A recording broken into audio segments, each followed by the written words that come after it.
And we are live. And we are You love to live. see it. You love to see it. What is up, chat? What Cheers. is up? What is up? Uh, Cheers. Hope y'all are doing good. Hope y'all are doing great on this fine Sunday Sunday evening. evening. Yeah. Y'all know what it is, man. Y'all know what it is. Y'all know what it is. Y'all seen the title. Y'all see the thumbnail. Not only are we catching you guys up on the chapters, talking to you guys about Kagurabachi, talking to you guys about Sakamoto days. No Blue Luck chapter this week, which did make me consider eating pavement the hard way. But to make up for it, we will be catching you guys up on so much of the media we've been consuming. This guy, not me. Don't expect much from me. But so much media this guy's been consuming, chat. One of us has become a true blue capital G gamer, and I'll let y'all guess who that is. I've never played a In video game chat. before, bro. Okay, bro. My fault. My fault. My fault. Big bro motion, man. Anyway, chat, we got a good little stream for you guys, a nice little joint. We got maybe 20 to 30 minutes of manga talk all together because no Blue Lock this week. Gonna knock that out expeditiously, and then we're gonna get to the real stuff. All right, this is a wicked rewind time. Shout out YouTube circa 2019, bro. I guess without further ado, All right, bro. Let's Sakamoto jump into days. let's jump into Sakamoto Days. So I have Yeah. a question for you. Mm-hmm. I just have a question. Are you gonna apologize? Or let me, you know what? Let me rephrase that. Let me rephrase that. Did you enjoy today's chapter? It was all right. Okay. How does it compare to some of the other chapters to you personally? Best one in weeks. Hypothesis proven.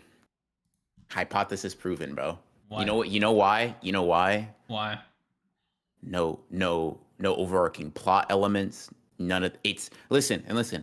I'm gonna come off as a hater, and that's not really that's not really what I intend to do here, right? I really am just appreciating Suzuki for who he seems to be, right? To me, based on my my reading of the text and all of that, right?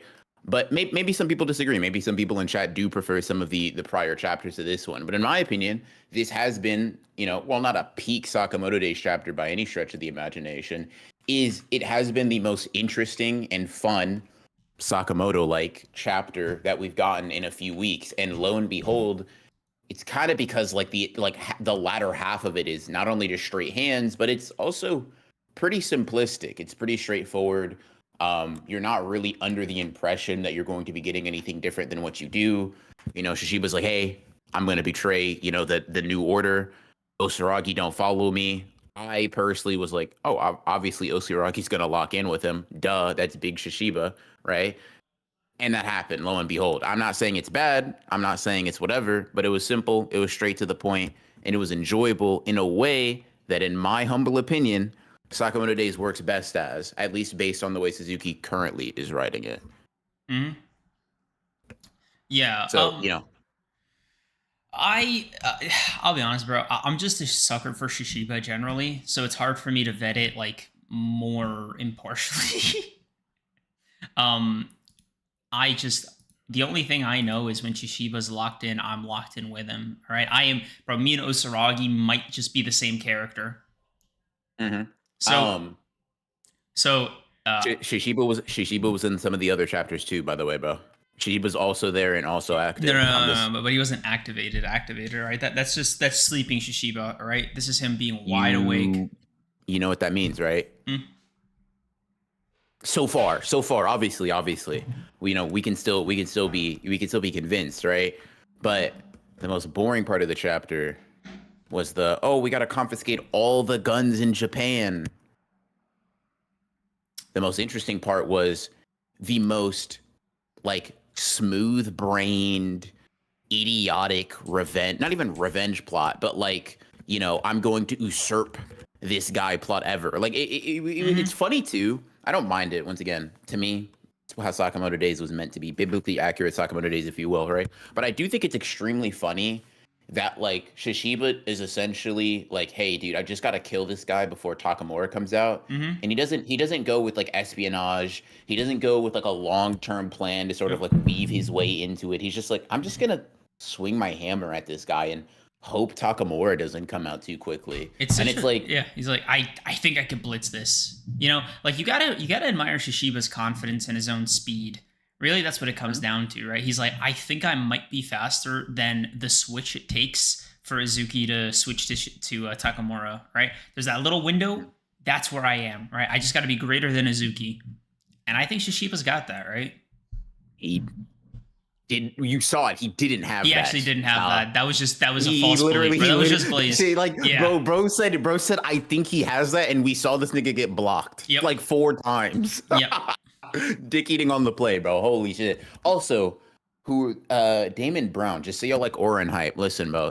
I like aura and hype. The fuck? Like, not only do I like, not only we did an aura tier list. Check that out. But not only do we like aura and hype, right? But I'm going to use you as the embodiment of some comments I saw the other day about like my criticism of Sakamoto days, which is like, oh my god, these guys just don't like, not these guys, this guy doesn't like anything that's like different than aura and hype.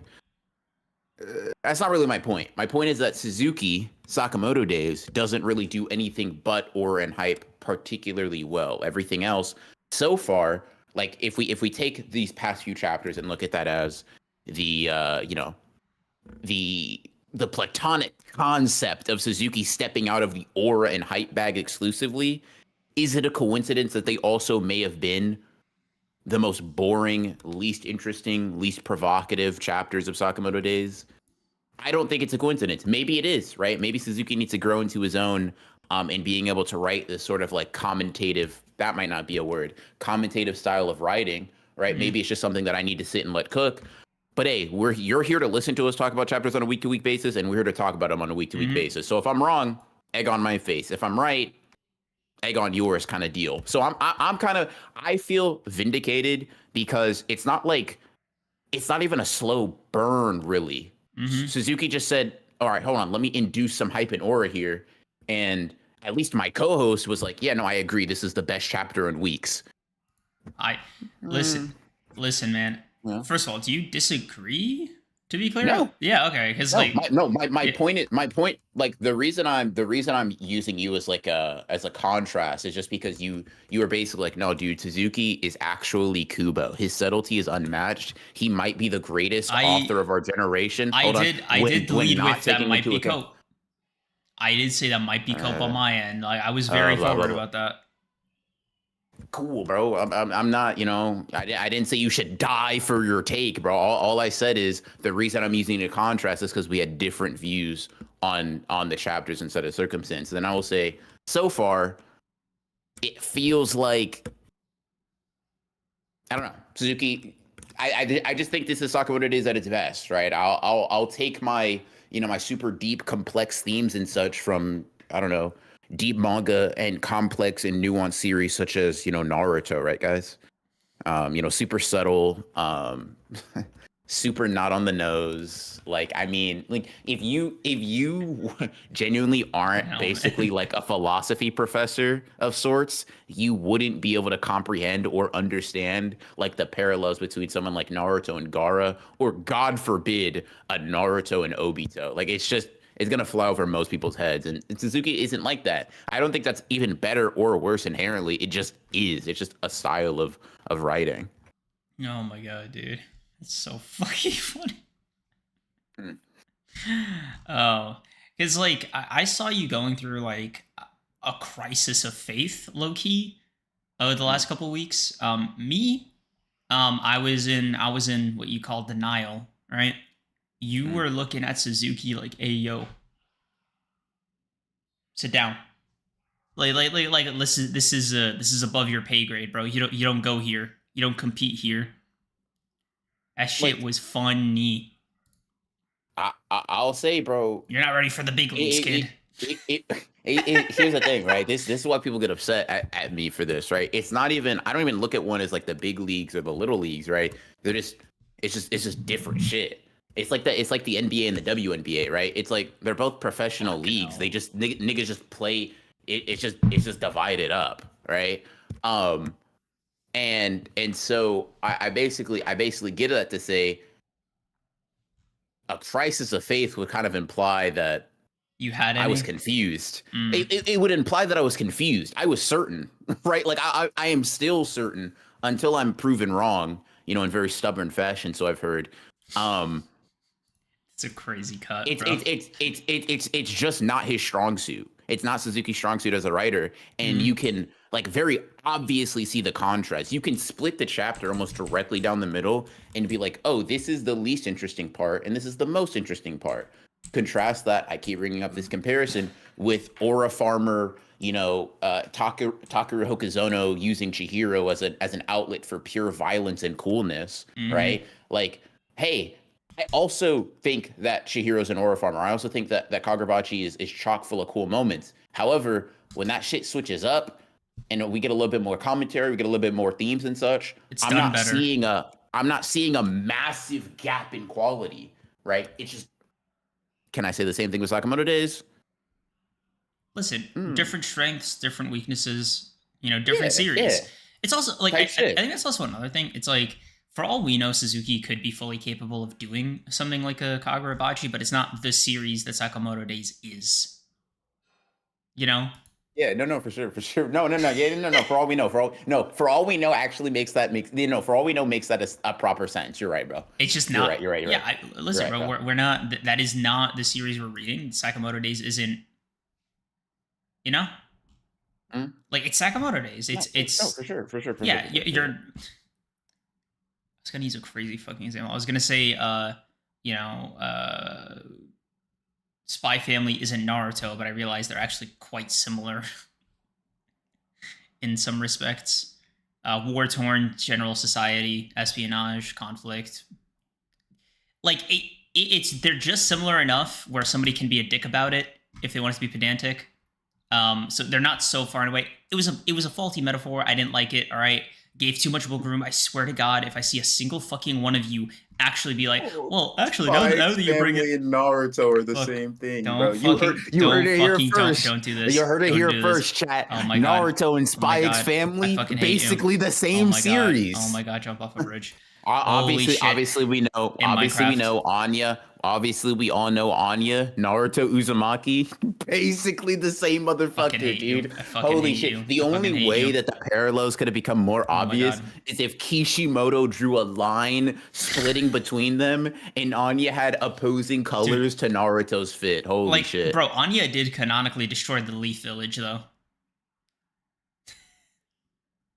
Bro, you don't know the reference. It's fine. You're just. Oh, brother. I'll pull up the image right now. I'll pull up the image right now. Brother, Fuck you. No. Oh my God. I fucking hate you. You don't know. Nah. You don't know what we're talking about, bro. Bro's left out of the loop. Nigga said we. I don't speak French, and neither does chat, nigga. What are you talking about? Fuck you. Hold on. Bro said Anya canonically destroyed the Leaf. No, bro. I know about the manga edits, bro. I know about her. I know about her pulling up on Zoro. I know about all that shit. I was just saying, stinky, bro. Stinky, like Applejack's level, bro. And it's cool. It happened. Hey, bro, you were just a masterful storyteller for like the last hour. Not everything you say is going to be gold. That's it, bro. You're chilling. You're actually. It was funnier in the moment. Fuck you. Fuck all listen, of you. Bro. Listen. Yeah, I knew you were gonna bring it. Nigga was. It's cool, bro. No, you know what? I bet it was like. Hold on, 1 second. Holy shit, bro. That manga edit was such a good meme. Holy fuck, man. Nux would be proud. I actually don't think I deserve this. Holy shit, dude. Holy fuck. I despise the way the word meme came out of your mouth, bro. Like that shit felt kind of grimy. That's how your goat says it, bro. Le epic meme, sir. Fuck you. Oh, dude, that actually made me kind of sick. That actually made me kind of sick to my stomach, bro. Epic meme? Jesus Christ. I tip my fedora to you. Yo, no bullshit, bro. On the Kagura Bible, my chest actually tightened. I actually felt like you ever walk out. Well, typically you're the one that makes people uncomfortable walking outside at night. But like, you ever walk outside at night and you feel like someone's following you and you kind of get nervous? Like, bro, I tip my fedora to you. Genuinely had me like, hold on, what's going on here, bro? Excellent meme, good sir. I hope you don't mind if I yoink that one. Not at all.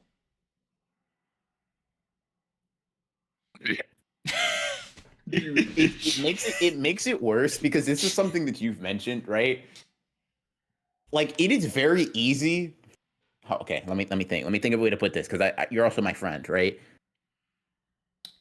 No. Hold on. I'm gonna find it, bro. I will find the path through all of these and still make my point clear.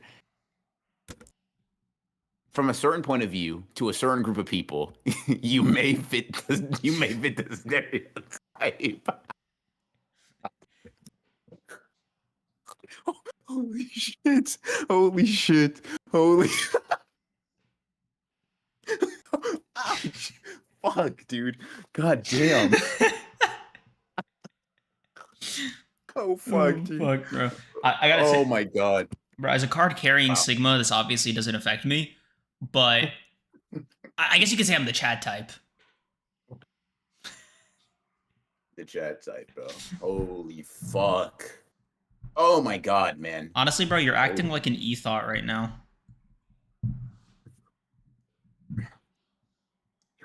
What'd you call me? An e-thought. Okay, bro. Monka S. Fuck. Yeah. Monka S. Nigga, go rank some waifus or something, bro. Holy shit. Now I got some Discord Oh, kittens waiting for me at home. Katsua, get it. The clip. I need that clip in isolation. No context, no nothing. I need that clip in my DMs in the next 90 seconds. Demon Please and thank Akatsuha. you. Yeah, bro. Hold the phone. All right, Demon Akatsuha, put the fucking mouse down for a second. No, bro. Mozan is your mod. Demon is mine, bro. Yeah. Demon That's insane. Why the fuck do I get Mozan? Wait, Mozani. Actually, like, stay in the wings. Lethality. Tips on lethality. Fuck you. Haha. Let's fucking go. I'd like to mod Hansel Legato and add her to my wing. Hansel Legato's a reserve, all right? All right, she's not ready for this yet. Hansel Legato. Get back to work.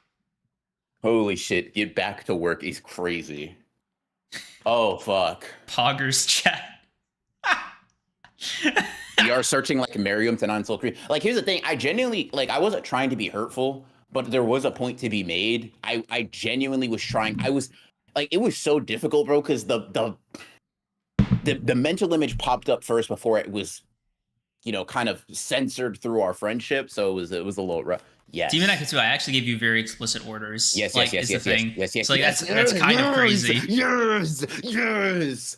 Who do you think you are? I am. Let's fucking go. That's insane. That's actually so fucking diabolical. Oh my god. You're going to super hell. All right. Mozane is a creams kitten. Mozane, you're so fucking funny, bro. Hold on. That's funny, bro. That's truly funny. Holy shit. Demon, you're so tough, yo. VR doesn't give me unreasonable hours, causing consistent spinal pain that will permanently affect me past the age of 30. How dare you? Those orders come from both of us. No, they do not. No, they do not. I'm on mobile, so I had to drop out to get the clip, bro. Oh, Creams yeah. is iFunny's strongest soldier. Hey, Creams, if I was mod, I'd never do that. The day Creams mods you is the day I leave the podcast, bro. Like, yeah, holy shit. Yeah, Sleeping Danger, I hope you understand. It's purely political. It's purely political, bro. Fuck you. Holy shit. Yeah. Oh my god. You know what's funny, bro? I used to have iFunny on my phone when I was in middle school. I used to like go on the app every single day. Solid 30 to 50 swipes, you know, at least 2 hours after school. Me and iFunny were like this. You know, I was really tapped into the meme community as a teenager. Okay, hold on. Let me chat. How should I feign surprise here? Hold on. Fuck Really? You? No way. What we think, chat? Was that convincing? Did I get him? Creams Chungus. r/dank memes. What the fuck? There's no way that's real. No. Don't pretend you don't know. Don't pretend you're not. Don't pretend you're not a moderator, bro. Hell nah. Nigga's an r/dank anime manga. Like nigga, you know what you're talking about, bro. That's you. Hold on, bro. Hold I on. feel like a diversity hire. Lethality over here, you wouldn't be a diversity hire. Although actually, we rock with DEI over here too. Even if you were, we fuck with it. But all of its merit and shit like that. iFunny, the racism app, makes sense. That's not. I got into it before it was racist. As a teenager, that was like 30 years ago. That's fuck you. Holy shit. Holy shit.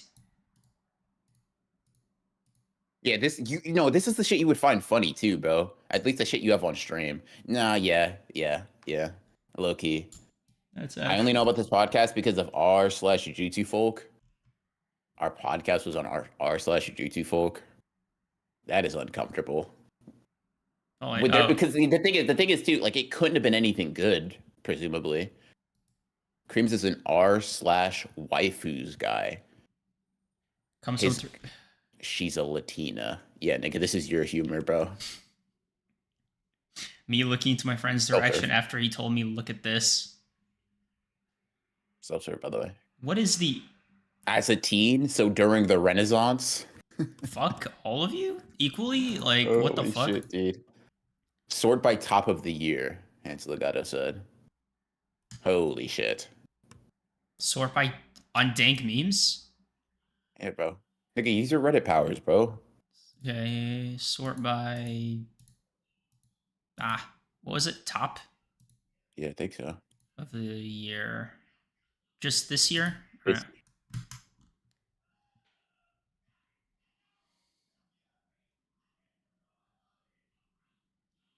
Yeah, bro, you found that funny. That's because... I never said I didn't say a fucking thing. Not a sniffle came out. Let me not make that joke, bro. This is an After Dark.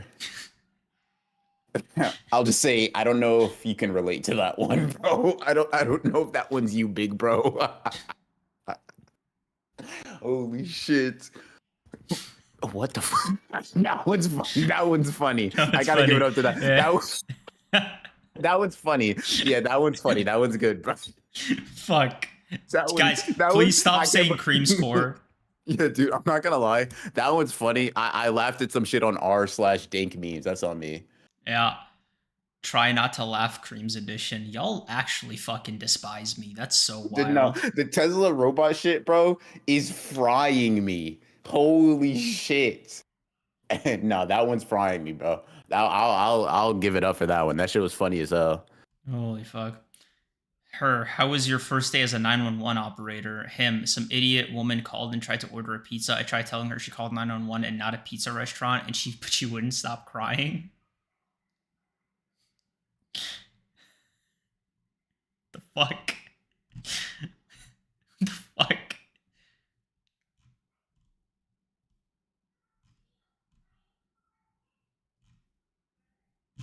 Okay, this is no longer funny. I mean, it was never funny to begin with, but now it's extra super duper not funny. I'll stand on it, bro. That Tesla robot shit actually got the fuck out of me. Yeah, Demon, I could that image is actually funny as hell. Fuck it, man. Yeah, Creams. I will say you laughing at like what is essentially like a 911 abuse call is kind of insane. That is not. I mean, that's what the joke is, right? Fucking hell. But you know. Like I was laughing because like I didn't get what the fucking joke was. I bet people order pizza a lot around you, huh? They say the pizza is short but threatening. You. I fucking hate you. The pizza won't leave me alone. The pizza's been following me for 3 hours. It's a domestic abuse reporting method. Okay, yeah, I got you. Is that typically what you hear, bro? The pizza is 5'2", running after me. 5? Okay. Fuck, dude. Holy shit. We love laughing about women suffering. That is not. Nobody said that. Nobody said that. Jesus Christ. That shit's not funny. Yes, the pizza is armed. What the fuck, Mozane? Who the fuck calls me again, bro? God damn, no. I gotta stop No, I scrolling don't through have this another fucking thing. $10,000 for you to borrow. God. Holy shit, dude. Fuck. The pizza is armed? Fuck you? What the fuck? All right, okay, these jokes are getting out of hand. Let's put a stop to it right now. All right, nope. We're not doing this. Nigga We're not searches doing this Anya Leaf shit. Village, bro. Holy shit. Fuck you. Fuck You're you. so like you're yeah, bro. Who's this? Okay, that was the Now fucking. I know, nigga. I'm just saying it was such bro. Anya technically destroyed the Leaf Village. Like, oh brother, bro. If I could stuff you in a locker, I would. Jesus. Holy shit. Oh my god. Fuck. He isn't mad about being an abuser, but he's mad about being called 5'2", There is noticing. not an abuser, by the way. I could have said I'm not an abuser, by the way. Jesus Christ. Holy fuck, dude. Why am I letting you beat me? Is everything a joke to you, bro? Fuck you. Fuck. Can we move on? Fuck. A lot of fuck yous today, Creams. You doing okay? And no, lethality. I'm actually getting my fucking shit rocked in front of like 70 people. Like I'm actually doing about as well as I can with like 2 classrooms actually fucking ganging up on me, bro. Like this is crazy. I'm fighting for my fucking life out here. Nigga think everything a fucking game. That's what I'm saying, bro. Mozani, weren't you a Cream's dick rider? Like, isn't that crazy? Nigga Mon's won 3DS and thinks all this shit's fun in games, bro. He thinks everything's a video game. Nah, nigga, lock in, bro. This is real fucking life. Okay. Hey guys, I like Nintendo games too. Focus up, bro.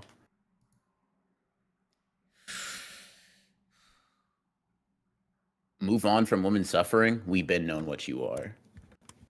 Shit, bro. That's where I'll always be mentally. Sleeping Danger, why the fuck are you instigating? Bro, we said no to a fucking mod and he starts acting out. Like, I see your true side. I know what you are, Sleeping Danger. You fucking phony. Creams, what's your 3DS friend code? Not public, bro. Missing murdered indigenous women and 2 spirit. What the fuck is going on here? What the fuck is happening right now? I don't know, but all I know is that I'm listening to the marginalized and impacted communities in our chat. I listen to those too, more even. Nigga, you couldn't even take yourself seriously saying that, bro. Come on, though. You don't even sound right. Oh my god. So Sakamoto Days, solid 8 out of 10 chapter, right? It was like a 7 out of 10 for me. It was all right. It was cool. It's cool. Raising awareness, and that's what we support, lethality, especially over here on the Broken Ronin side. But I guess you could say over there at the Cream side, I guess, or whatever. Boo. The term is getting your shit pushed in. Thank you, lethality, for the clarification. So he listens. Oh my god.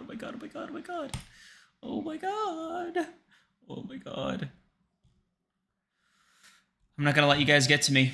I'm gonna take 5 seconds. I'm gonna look at something else, and then I'm gonna look back at chat, and it'll have refreshed, and I will be calmer. I didn't get to pick. You do get to choose. You do. One day this podcast will do an offensive Irish accent, and that'll be my line. The racism will hit critically. Listen, I guarantee you. Listen, I could just say pizza, lasagna, spaghetti, and I could get them to do one accent that would be considered offensive in a community. I genuinely wonder how easy it would be to get you to do offensive, because we don't have to. Mario and Luigi, great video game protagonists, right? Shout out Luigi, bro. Shout out Luigi and Mario, right? How does he say it again? What's his catchphrase?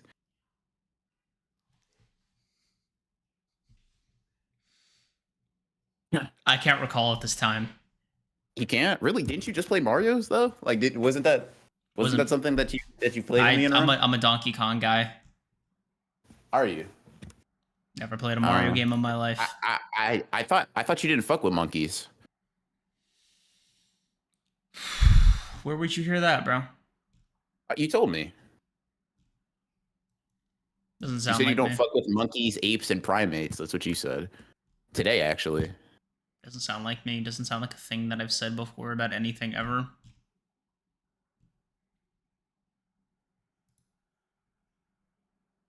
Grimm's is a New Yorker, so he at least has some Italian clout, I'm sure. You gotta get steeped in the New Yorkers energy and get some level of permissions.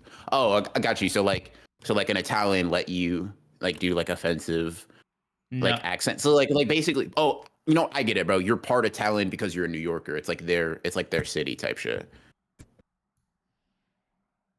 I mean, like y'all's national dish is their shit, right? No, bro. Like I didn't get the fucking pizza pass. Leave me alone, bro.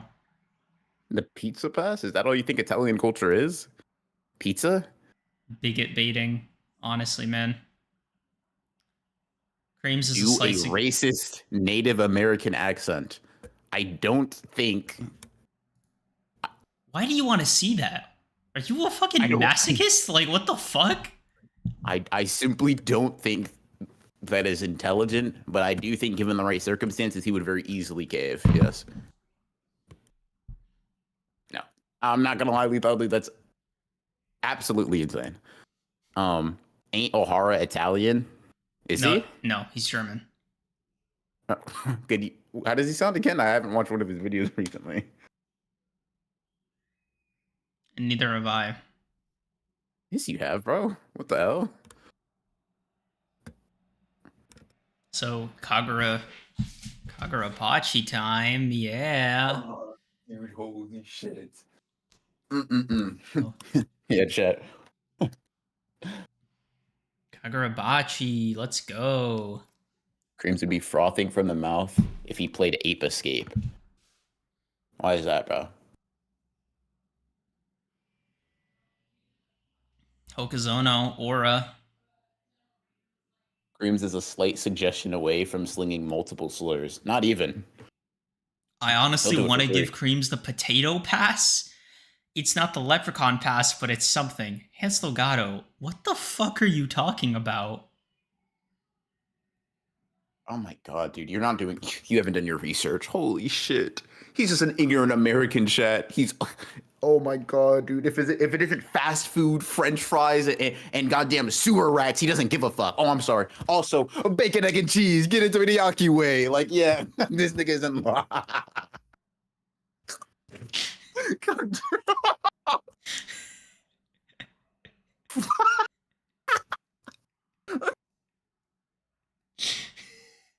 Holy shit, dude.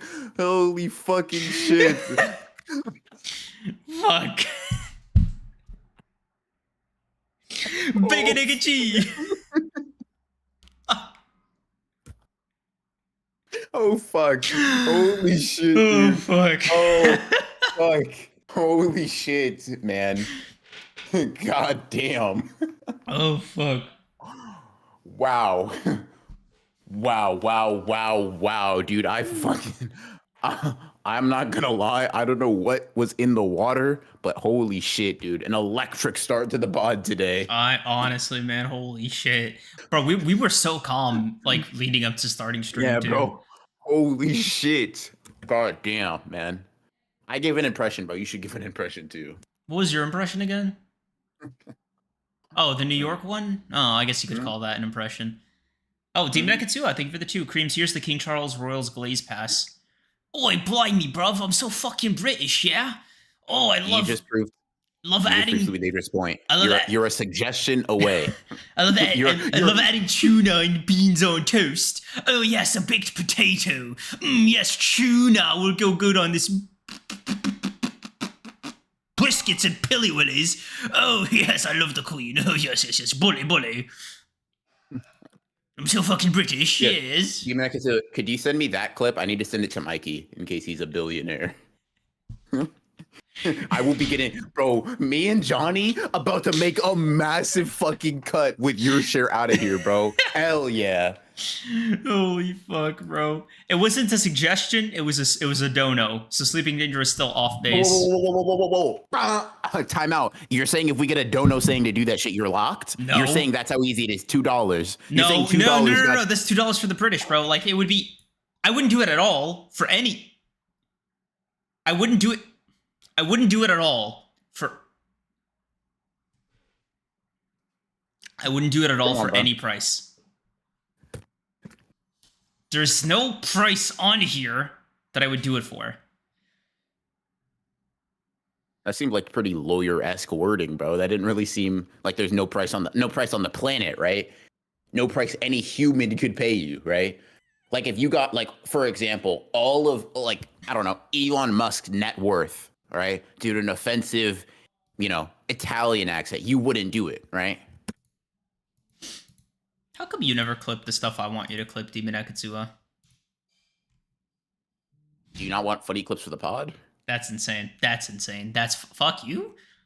Bro, here's the thing. I'm literally just not as funny as you are, right? You have so much aura and swag and emotion that like all of the funny clips come from you, big bro, all my emotion man, sir.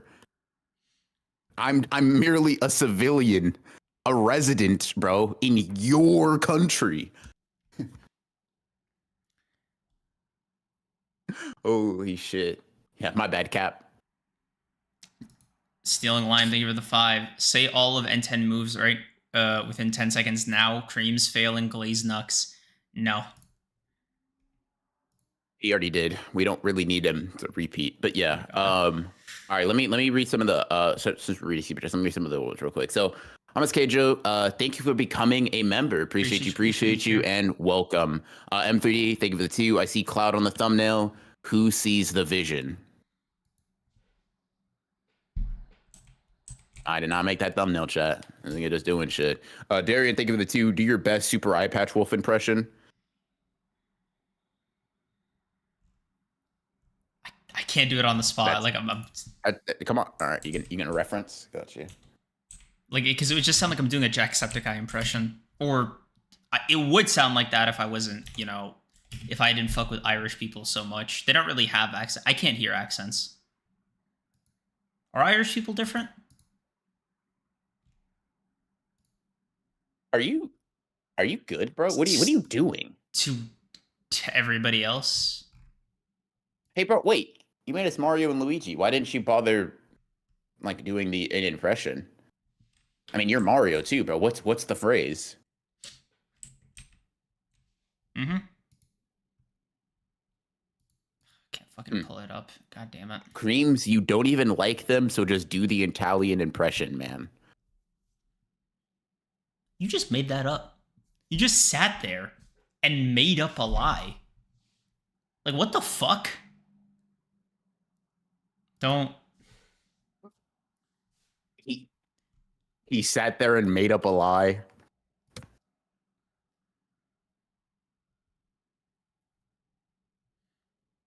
Okay. Yeah, you're right. If Big Bro All Might Motion Man says so, then that's right. Hans Legato. I'm not gonna do it. Oh my god. Creams, here are some things you can say while doing the Irish accent. There are some things you can't say. Be very careful. I don't want to say anything. I'm actually so okay with not saying shit, Hans Legato. Like, we don't have to. If the words pot of gold come out of your mouth, we're gonna have a problem. So what is culturally appropriate for someone like him to say? I feel like the line would be like, if you could hear it in a Lucky Charms commercial, you shouldn't do it. Whoa, you're not part of the marginalized community. Why are you giving your thoughts and opinions? The hell? Oh my god, dude. You can talk about Guinness. And I assume you're not talking about the Book of World Records, right? not that one. Fuck. Yeah, no, for sure. Like the alcohol, I think, or something. Oh my god. Trish thinks all Irish people are built like leprechauns. That's insane. I actually didn't say Zine, you just said that. Bro, you just said that. God, bro, Hey, I'm gonna time you out for a minute, bro. Like, no, I'll give you 10 seconds. Just chill out for a bit. Creams, can you say nope? Oh man. Guys, please stop saying whoa and what the fuck. What was it? What was that verse in Family Ties from Kendrick? How do you start it? Shit. I am reincarnated? Or it's not Family Ties. No. With Baby Keem. Fuck, bro. Come on, you're a big Kendrick fan. Come on. It's Smoking on your top 5 tonight. Yeah. Before that, though, I think I am the he comes in Omega. with it. PG It's like. Oh, top of the. Damn it! No, Shit! I almost got your dumbass. You almost got your dumbass, bro. No. You were this close. You were this fucking close. Holy shit! I know, bro. Shit. Holy fuck! Shit. I actually stopped right just shy of the fucking trap. Holy shit! Fucking damn it, dude. Chad, I'm gonna get him. God damn it, I was close. I was really hoping that I could get you to slip up with that one. Holy shit. Thanks for the token timeout. I really appreciate that as a marginalized community. It makes up a lot for the 1,000 years of suffering perpetrated on the Irish people. You're making a big difference. You're welcome. I don't think those 1,000 years, that 1,000 years of suffering was funny. I don't think it's something to smile about. It's not. I don't think it's something that you should take joy in. I'm happy I can be part of the path to healing for anybody. Even if they're Irish. Especially if they're Irish. Including the Irish. Nailed it. High five. I don't know if you think this is a game. I don't know if you think this is funny or like a joke. God. But it's not. These are real people with real emotions and real histories. Okay? So I'm gonna be real, bro. Like, I like joking on here. I like the fun in games. Chill out, Crody. Fuck you. Mozane, what the fuck is up with you, I just want to let you know, bro, that I don't think everything's funny on this podcast. We need to be able to get serious, too. Fella, spring is not over. What the fuck does spring have to do with any of this, dude? Holy shit. I did not say fella. Well, he's talking about the title, dipshit. Everything we experience in spring, we're like right in the middle. This nigga said, "What does it have to do with anything?" The title of the pod. You Bro, fucking I thought he meant Irish Spring. I was like, what a weird connection. Nigga said, "What a weird connection." Oh hell nah. Hans Legato. Holy shit. Holy fuck, dude. Dude, I'm not gonna lie to you. You could have given me 10 guesses and I wouldn't have got that. I thought it was funny. I thought because we were talking. Holy shit. Okay, that one might have actually been a fucking slip. Holy fuck.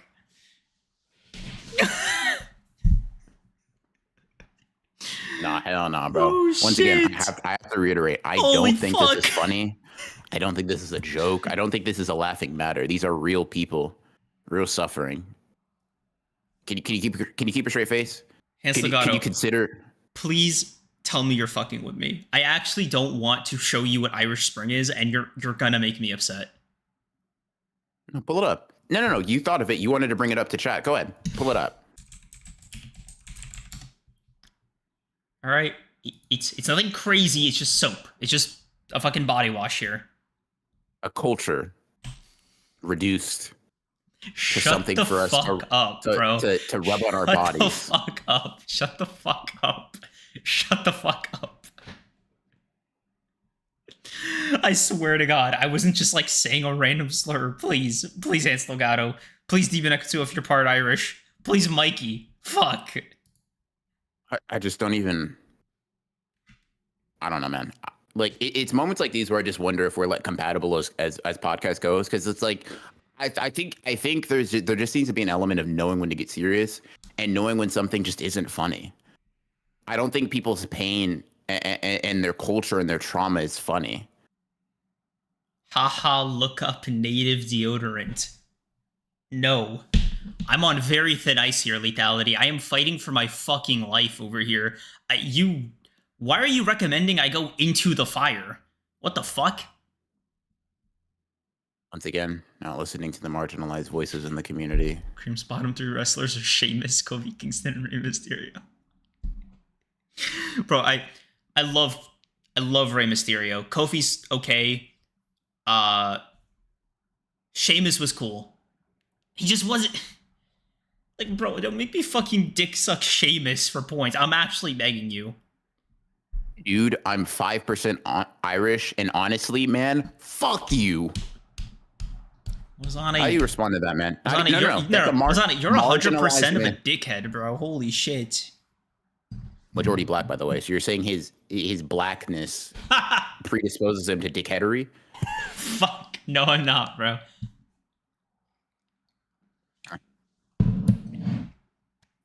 Listen. My ancestors are pissed, bro. That's what Nexus said. And I hate that for them, right? Whatever color of the rainbow you are, just know I got love in my heart for any of you, all right? You can tell Creams doesn't think deodorant is a necessity. Thank you, Miss Simonson, for commenting on Dane's account. Love that you're watching. Happy Sunday to you, madam.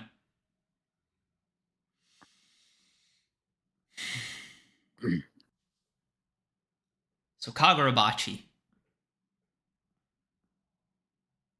is a story in which we deal with the ramifications. Holy shit.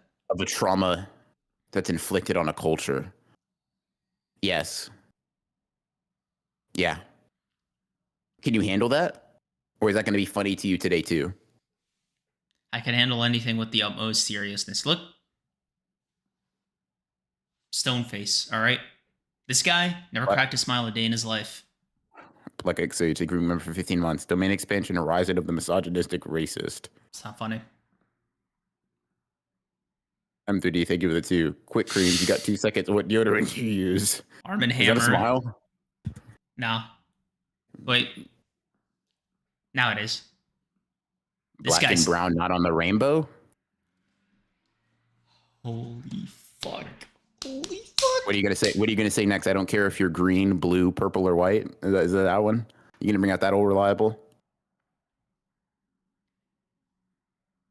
Eve how Creams always shifts the blame to Miss Dane, a woman. Whoa. You just put me on. Holy shit. I gotta hold space for that. Gotta. No, I gotta hold space for that for sure.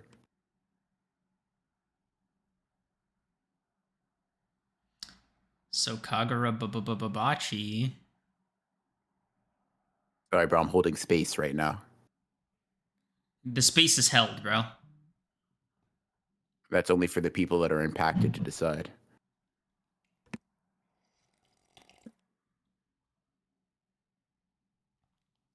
We're talking about pizza shortages. I would have the same compassion for you, bro.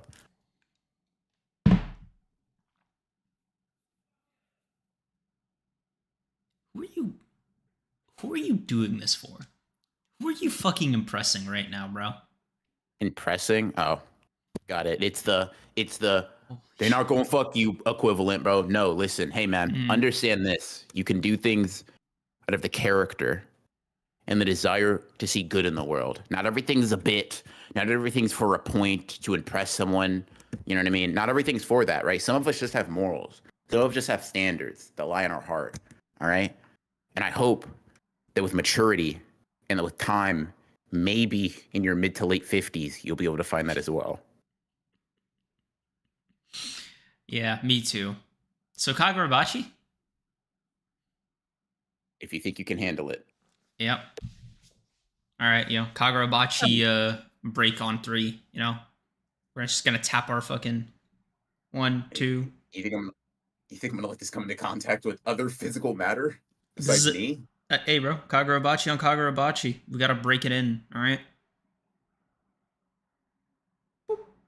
Do you hear this heathen chat? Oh my god, he wants my Kagura my Kagura Bible to touch other physical matter in space and not just be suspended in air insane. Or touch me. That's crazy. Creams, right. You gaining hate weight. Yeah, you're gaining a fucking timeout for 5 minutes, bro. Relax. Saying that BR just entertains people because he's black is so crazy. Creams, we got to do better than that. Nicky said my half of the podcast is here to just shuck and jive, bro. Holy shit.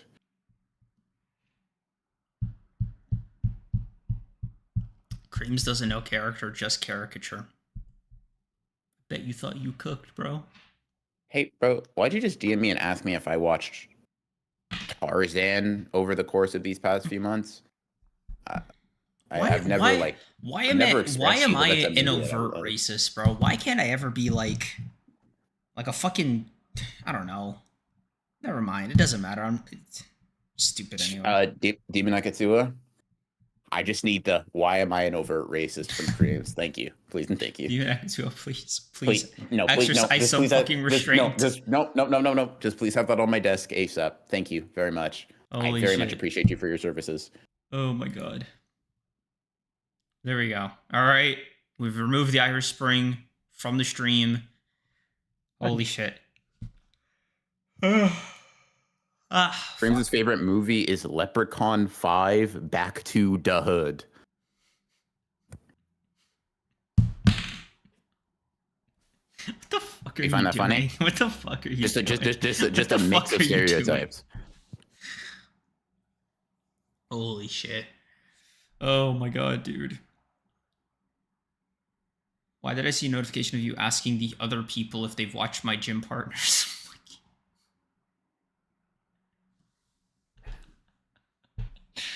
That's not fair, bro. You can't be this fucking funny. You can't be this fucking funny. Nigga, don't laugh at that. That's what I'm saying, bro. It's just showing his true colors. That's all it is. Mozane, shut the fuck up. Yeah. Black people aren't allowed voices in chat, Mozane. Apparently. Under Creams is a rule. Creams' least favorite Dragon Ball form is Super Saiyan 4 for some reason. That and the Giant Ozaru. Okay. So here we go. Locked the fuck in. Nigga, who? Here we go. Hirohiko. God damn it. God fucking damn it. Holy shit. So I asked you if you could handle this, and you said you could. Yep. Can you? Yes, I got Okay. it. Can you just All right. let's just start. Let's, yeah, all right, bro. Go ahead. Why are you making me go first? You literally started. I'm just letting you finish your sentence. You literally started with, so, Hiriko. Continue the thought. Did you have more? Yes, I did. Or was the start and end of your chapter analysis so Hiriko? Not his name, by the way. Was that the complexity and totality of your thoughts on this Kagurabachi chapter? Like, I don't understand. You're like, why do I have to go first? The nigga who took it upon himself to start. Holy shit. Wow, bro. Fine. Thought it was really cool to see the three-way clash basically end up being Hirohiko, right? Stare down Samura, and then immediately get fucking blitzed, only for it to be like a fucking Kyoka illusion. I don't know, man. I thought it was a really fucking cool sequence, because I don't doubt that Samura could have actually done that if this was any other fucking sword. But I really gotta respect Hirohiko, like, really making it a point to A, stay on task, and kidnap, fuck, what's her name? Jesus Christ, I just had it. Iori, thank you. And kidnap Iori. Although, okay, two things. One, as cool as it is that he's spinning back on his fight with Chihiro, I do find it funny that he's, like, still not going, like, mano a mano with Samura.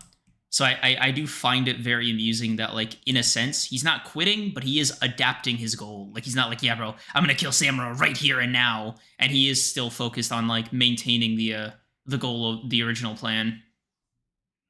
I just thought, that shit is, like, W locking in,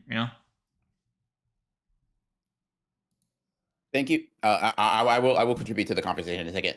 I just wanted to say very explicitly, thank you, Demon Akatua, for providing this clip. I appreciate you. Let me just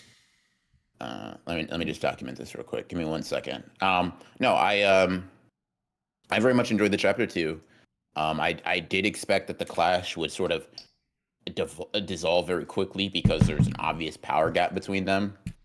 I will say, and kind of just talking about Samura first, he comes off as, like, very imposing, not only because it's very easy to believe on the initial read that, oh, he might have just killed my goat, right? He might have just actually murdered him in cold blood. Yeah. Well, that shit was so cool, the blood's though. warm. Now the blood's warm. Hirohiko is actually a supervillain, but regardless, you also see the fact that he's just not phased at all by the fact that Chihiro then just pulls out Kuro Shred. He's like, whatever. Like this is post-training arc Chihiro, and he's kind of just like, what on earth is going on, bro? Why do I know who my daughter is, and why does she know who I am? Go ahead and reseal her up for me, gang. kind of thing. It was a very lackadaisical way to approach, facing off against what was in his mind two enchanted blade wielders. I will say personally, as a Hirohiko fan, someone who really enjoys the character, who expects a lot from him, that page where he gets his head cut off, genuinely, it. Let me try not to get too graphic. My heart was in my ass. And those next few pages I was reading, I was kind of like, okay, so does Kumayuri allow him to regenerate? Is he like, what the fuck? Because my initial thought is it's either one of two things, right? Either the ghost of Gege is back, right? or Hirohiko's about to clutch this the fuck up, right? Obviously, I'm not about to get hoed to epic proportions like this, right? Obviously, Hokuzono wouldn't do me like that, and lo and behold, he didn't, and that's great, and I'm happy about that. But wow, that pump fake was insane. The reveal of the ability being illusionary was pretty cool. I thought that was sick. Not nice, very very cool, very very solid stuff. Even affecting Samura in that way. Just a W use of of drawing his blade first, being the first to act on everything. As for Hirohiko versus Chihiro, what is round 2 in this instance, but like round 3 in their total battles. I have a lot of belief in Hirohiko, if only because if Chihiro wins, he's gonna die. Chihiro doesn't really strike me as the type to be like, "Hey, buddy, I'm gonna leave you alive because like you said we're homies." In fact, he's made it very clear that, yeah, bro, the only reason I left you alive last time, aside from getting teleported, is also because I didn't know where the enchanted blade was. Now that I know you have it, I mean, 2 birds, 1 stone. I can kind of just handle that. That's actually just me. Him immediately. We get a little bit more. By the way, so I think him immediately, like, not even embracing Iori, but being like, "Who the fuck undid her seal? Like, can't we get it back?" Was such a bummer. That shit bummed me out. Yeah. I'll talk about the implications of that in a little bit, and we can kind of discuss that. But I'm kind of on the Hirohiko train right now. I will say, Hirohiko and I think her name is Toto's relationship is less. It seems like they're a little bit closer than I would have initially expected. I would have thought it was kind of just like a businessy work dynamic, but she seems to be able to quite quickly and easily pick up on his mannerisms when he does give the justification of like, "Oh yeah, we got to do it to get Iori. There's no better situation to do that." She's like, "You don't even give a fuck. You just want to run it back." Yeah. He's like, "Yeah, you got me. Chihiro's kind of my goat. I do want to murder him. That's what friends are for," type shit. I thought that was cool as hell. Chihiro's so fucking cool, dude. Basically everything, every something I say every Sunday. Yes. Yeah, that entrance through the hallway, yeah, shit was sick as hell. And then at the end of the chapter, we get to see, Tree Shaku guy be like, basically get ready to potentially raid the Kaminabi as a whole and try to get the Shinichi, which I'm like, Hokuzono, we already had like a potentially really climactic conclusion to this segment of the arc, right? You didn't have to spin back and add more stakes. Like I actually believed you. I believe that this was already scary enough as it is. Yeah. Also, like, are they? It's also kind of scary that they're ready to even attempt this, right? Because I'm like, preparations are complete. Like we're already at the level where like this is something we can plausibly like set into motion. I mean, if we think about it, right? And Trishaku guy was, comfortable fighting with like Samura no enchanted blade, right? And that Samura can beat Chihiro, enchanted blade, strongest weapon, holding a nuke, by the way. Right? Samura's not there. Maybe Hiyuki would be like an opposable force, right? But if like Shiba's not there and Hiyuki's not there, maybe you have like 3 characters that can, without enchanted blades, pose that level of a threat. And it's like Azami, Shiba, and Hiyuki. I have no idea where the fuck they are, right? If they're not there, it feels like there's just a bunch of randoms. Like it's just a bunch of goons and goobers versus a guy that seems to be pretty high status. Now, he does say it's going to be rough, but he could be aura farming. Like he could be doing that shit where he's like, damn, this is going to be so difficult. And then walks away with like 1 cut or some shit and be like, man, I knew that was going to be a tough, you know what I mean? Like characters do that all the time. So I'm not really sure. Yeah, we'll see when we see it, but it is just like a little jarring, I guess, that it's kind of escalating this fast past the initial confrontation. Hmm. It's Yeah. like, god damn, bro, I didn't realize Iori Seal was like fucking holding back a fucking tsunami. Yeah. Um, Uh, you'll see M3D. Thank you for the Goobers. 10. Goobers. Great subtle character work too. Samura's the epitome of a coward. Iori embraces the pain and uncertainty to see Samura, but his first thought is to redo the seal. He can't move forward or face reality. I did think that was Yeah. cool. Yeah, that was the W observation, man. It is very funny that Samurai was immediately like, "Who the fuck undid the seal, bro? Let's try to run it back." Because like I don't know, I first read it as like a way to keep himself on task. If that makes sense. Mhm. Because like this like we already see presented as a problem. Like he already slipped up and didn't successfully kill Toro and Hirohiko because he Mhm. was distracted, right? Or at least that was like the implication. Mhm. So I do I do wonder if like this is a Samurai's way of being like, yeah, bro, this is cool and all, but like I actually need to be like kind of a stone cold killer for this next bit. So Yeah. I wonder if it's just addressing a weakness more than just straight I mean, cowardice. It could be both. I, I mean, yeah. I don't necessarily think that. I think being unwilling to do both is where the cowardice comes in, Hmm. right? I mean, Chihiro's a straight cold-blooded killer. Heavy quotations on that, Yeah. right? And he's not like, hey, Iori, put those memories away. It'd be more convenient for him if she didn't want to see Samura, right? Then Samura wouldn't have pulled up and tried to fucking smoke them all, Hmm. right? But like he's still allowing those two things to coexist. I don't necessarily disagree that Samura is doing this in pursuit of his aims, but I think in trying to pursue all of that without addressing the situation at hand, that is still cowardice. Yeah. So yeah. Um, definitely not winning any Father of the Year awards. Hmm. That guy, and York kind of calls him out for it too. Like, hey, I'm right here. You're not gonna like. I don't even actually know if he even addresses her throughout this chapter. I don't think Yeah. he He doesn't he talks doesn't he about doesn't her, but yeah, not he to talks her. about her, he talks around her, right? But he does not address her. Obviously, he can't really look at her in that sense, but he doesn't bother communicating with her in any way. The closest thing he does to that is like protect her when she's about to get jumped. And even that's kind of like spurred on by Chihiro almost. Like, hey, Mhm. bro, knock, knock, that's your daughter. Lock in, please. Yeah. So, It yeah. is like a straight up uh non confirmation. Like he protects her, but he doesn't like interact with her directly. I do. Which is another thing that makes me think it's cowardice because he's not even willing to confront the The like seal being broken and the everything. the seal being broken and confront the gravity of his mistake with her there, Hmm. right? At least not initially. I'm sure she'll press him to do so. I don't think we'll be getting out of this encounter without them interacting at all. But the Hmm. fact that his natural inclination is like, hey, Ko, y'all niggas release this shit, wrap it the fuck back up. Yeah. No. Yeah. One of the things that I noticed that I thought was really cool was these 2 pages, just the way they were Mhm. drawn with the fucking like Yeah. shit warping and Mhm. fucking bleeding was really sick. Just showing off the abilities of the Kumiri. Yeah. Like holy fuck, bro! I Like think it makes sense with fuck.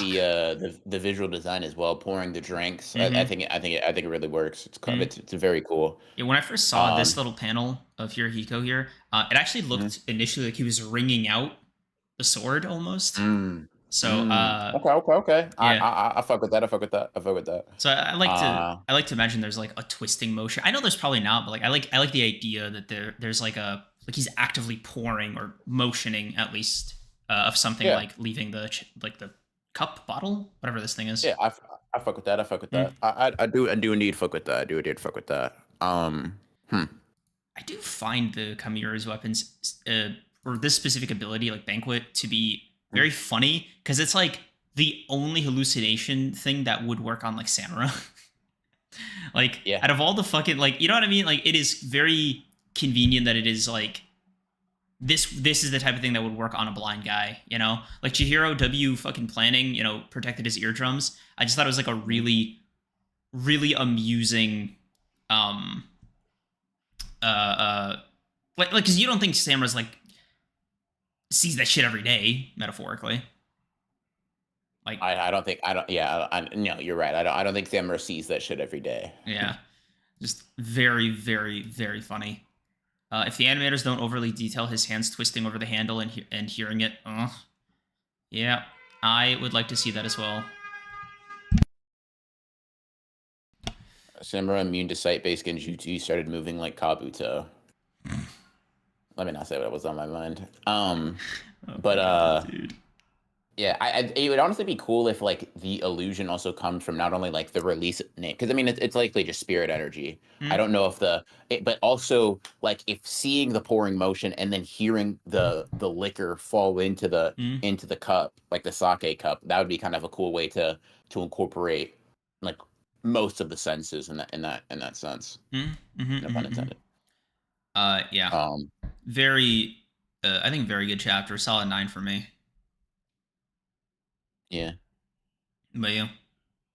Let me reread real quick. I'm trying to decide between 9 and 10. Mm, Uh, I'll give it a 9. I imagine we're going to switch POVs next chapter, but mm. I'm very excited to see Hiriko versus Chihiro round 3. I seem to be one of the few people that believe in him. Everybody in my replies on that tweet was basically saying he's cooked, fish food, whatever, whatever. I'm gonna stand by my guy, and if he loses again, guess what? So long as he doesn't die, I'm gonna stand by him again. Type shit. Bro, you're It is funny what as it hell. is. Cause I'm bro. If he wins, Chihiro's dead. That's not true.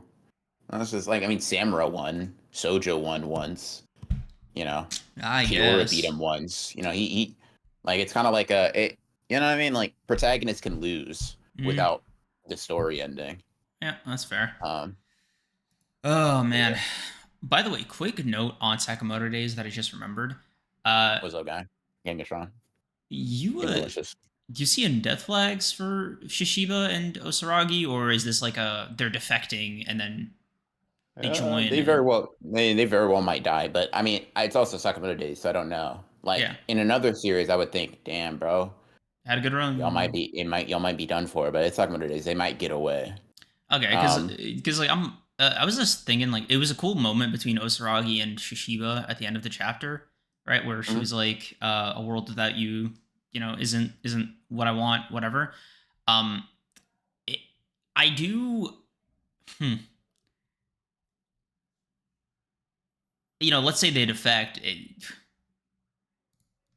doesn't really change how difficult the task is, and it reminded me of the conversation we had the previous week where we were talking about like how fucking lopsided the sides are. I don't know, like I still say that like Slur's fucking group is still markedly stronger, but I don't know, man. You know my opinion, bro. We talked about it. Like now we have the obvious weakness of, hey, bro, just kill the guy before Takamura comes out. Yeah, I Yeah. guess easier said than done though. Easier said than done though, because like that's still an order member that attempted it. Like Shishiba's not like Joe Schmo. Yeah, no, for sure. But like, just imagine, right? Just imagine this for a second. Obviously, they're not gonna do this Mm-hmm. because themes and such and narrative and all that, right? But like, just imagine the simplicity of it. All right, Shin Nagumo, you're gonna jump him. Stop. Cut his head off. You know what I mean? Like, I see. I see. I just think like the nature of like Oki might be a bum, low key, right? Mm? Not Torres is real as fuck, I guess. Yeah. But like you put 2 or 3 order members on him, and we have the numbers. That nigga might be pressed, right? Or at least paused. You look at like guitar nigga, he's feetless. I'm sure he'll be strong, but it's like I guess, right? Mm? You have to stat pad the fuck out of that for me to believe he's strong, right? Mm? Nigga beat up hard boiled. I'm not gonna believe he's immediately like Sakamoto level. Um, Mm? Yeah. No, I mean that's fair. It's more to say like Sakamoto level is also a bit more dubious. Like we are less confident about what Sakamoto level means now than we ever did before. mhm, I think it's a lot more nebulous because like uh, this guy sound fucking walk with me, all right? mhm, Torres greater than Sakamoto currently. Uh, uh-huh. Torres still weaker, or the implication is weaker than Takamura was in his prime. So what would you say, like, unless you think the gap between Takamura and Sakamoto is like heaven and earth, which is fair, right? You can make that argument, right? Somebody like Torres would be what, like the sky? Like, yeah, it's I guess it's I'm of the opinion that it's like they can be that far apart. mm, But if Shishiba and Osaragi do get out of here, the numbers make it really not convincing. Because like all of like Slur's group mm, are kind of bums. Gaku's gone, right? right. Which just leaves Kuminomi, and Kuminomi's like a gag character almost at this point, right? Yeah. Bro, you can box Kuminomi. You got that, right? Earrings on, jeweled up, like you're locked. You got that, bro. Mm, And it's like, okay, if Oki guitar nigga and then Sluramora or whatever someone said in chat, right? Nagumo might just got like Oki. I'm not gonna lie to you, bro. Zero aura. I have not been convinced that this nigga yeah. is cool. He seems to be Or carried by his strong. team. Yeah. Yeah, right. So I'm gonna put him to the side. That's a Nagumo victim. Shit, might be a Shin victim. Might be a Mm, Sakamoto victim. Right. Fuck. If that's blood in the corner when he has that reaction, mm, right? Like after Osaragi gets in a slice, he might be an Osaragi victim. I don't even fucking know. okay. Right. So to me, I'm really just thinking it's just Torres and Takamura. Hey, Torres, bro, we'll pay off your gambling debts. Yeah. Fresh start. Oh yeah. Because even if you Like- lie to him, right? If you get the results, then it doesn't matter. Yeah. Because he's a more dealable problem than somebody like, excuse me, than Izuki. Then Yeah. Yeah. And God forbid, like, Uzuki be fighting, and then Rion come out, right? Yeah. And then it's just like, oh, hey buddy, hey best friend, like Help you know out, what I mean? like, yeah. Yeah. It's funny Not because gonna like lie, I'm convinced Oki kind of ass. He just hasn't had like immediate aura. I don't know. It's funny because like theoretically there is a path for them to be overwhelmed, but like a lot of shit has to go right. Unless you want to say like fucking Tenkyu comes back and joins fucking Team Izuki just for like some slight edge. And I know you're gonna say Shin victim, he's fallen off, whatever. But he was low diff. Yeah, but like I don't know, he was still kind of boxing like. Shit, bro. If you want to give Hisuke a fucking full circle moment, that could be there. But it's just sort of the padding out numbers. We also have the shit. sniper. We also have the sniper, bro. We don't even know whose side he's on. If he decides to rock with us, oh chopped. yeah, that's fair. Like, isn't the movie guy still around? Kanaguri. Yeah, that's a like mid series Sakamoto victim, bro. Shishiba's got that, Osaragi's got that, Sakamoto's got that, Shin might have that. Shin's got that. Like, hey, Skate, go back a mile. You might got that, bro. Like, man. Yeah. Hell nah. Yeah, M3D, thank you for the 2. Kanaguri and Akira about to defect. Akira also isn't staying for this bullshit. Like, she's already like, not on board. I don't know. At the very least, like not fully sold. Like the Kool-Aid isn't fully drank, so maybe some wiggle room there. I don't know. It was just like, damn, Osaragi and Shishiba. Like, okay, win, lose, or draw, right? They're not on Uzuki's side, so he's down 2 members, right? Like at the very least, killing them means like Team Sakamoto isn't up to. Yotsumura and Kendaka too, by the way. Kendaka comes back and he's like, he's still the fastest assassin ever. Yeah. The fastest, you're telling me, stop. Fastest assassin ever, by the way. Can't cut that nigga before. I don't know. Now, once again, that won't happen. Manga, storytelling, got to make this shit interesting and all that. And I'm sure there's other stuff that's going to happen. However, that's just my point where I'm like, personally, maybe I'll be, the egg will be on my face. I'll look like the fool, but I'm not like going into this presumably final arc and being like, oh my God, how are they going to win? It's like, it's like 3 people, bro. I guess, right? Hansel Gato mentions something that just a springboard off of like Takamura being a trump card. So if Izuki's able to mimic Takamura, let's say he brings him back to the flesh, right? Does he mimic old man Takamura, or because his body is younger and like theoretically as strong, or at least stronger, or just less fucking age riddled, right? Decrepit. Yeah, decrepit. Does that mean he is technically stronger than Takamura? Maybe. I feel like they say that. I mean, he's not blind now, right? He still But does closes he his close his eyes eyes. when he? Yeah. Yeah, maybe. I don't know. Also, that might be another funny thing. If you just like, hey, bro, he can only sense us off bloodlust. Hey, Skate, you don't really want to kill the guy. Kneecap him, blow his leg off, man. Hit him with a 100 caliber bullet. Bang! Yeah, Like the bro, most not non-lethal bloodlust. shit. Yeah. Yeah, yeah, bro. Just blow his leg off, bro. We'll get him a robotic one later. Mm-hmm, Yeah. mm-hmm. Yeah. And also, this is just my opinion, right? I don't necessarily disagree that Takamura, like in a prime Takamura or whatever, right, Mhm. kind of do what Sukuna does, in terms of like soloing or taking on a majority of the verse. I just don't find that very interesting because that's not the main antagonist you've been building up the Yeah. entire time. You know what I mean? So Mhm. that's Yeah. just me. Yeah. No, that's fair. Just kind of like a passing thought. Like, Hmm. damn, bro. Like they just are down two members. Like at the Yeah, very least, whatever happens is like, yeah, no, like Osaragi and Shishiba are just not here. So yeah. it's whatever.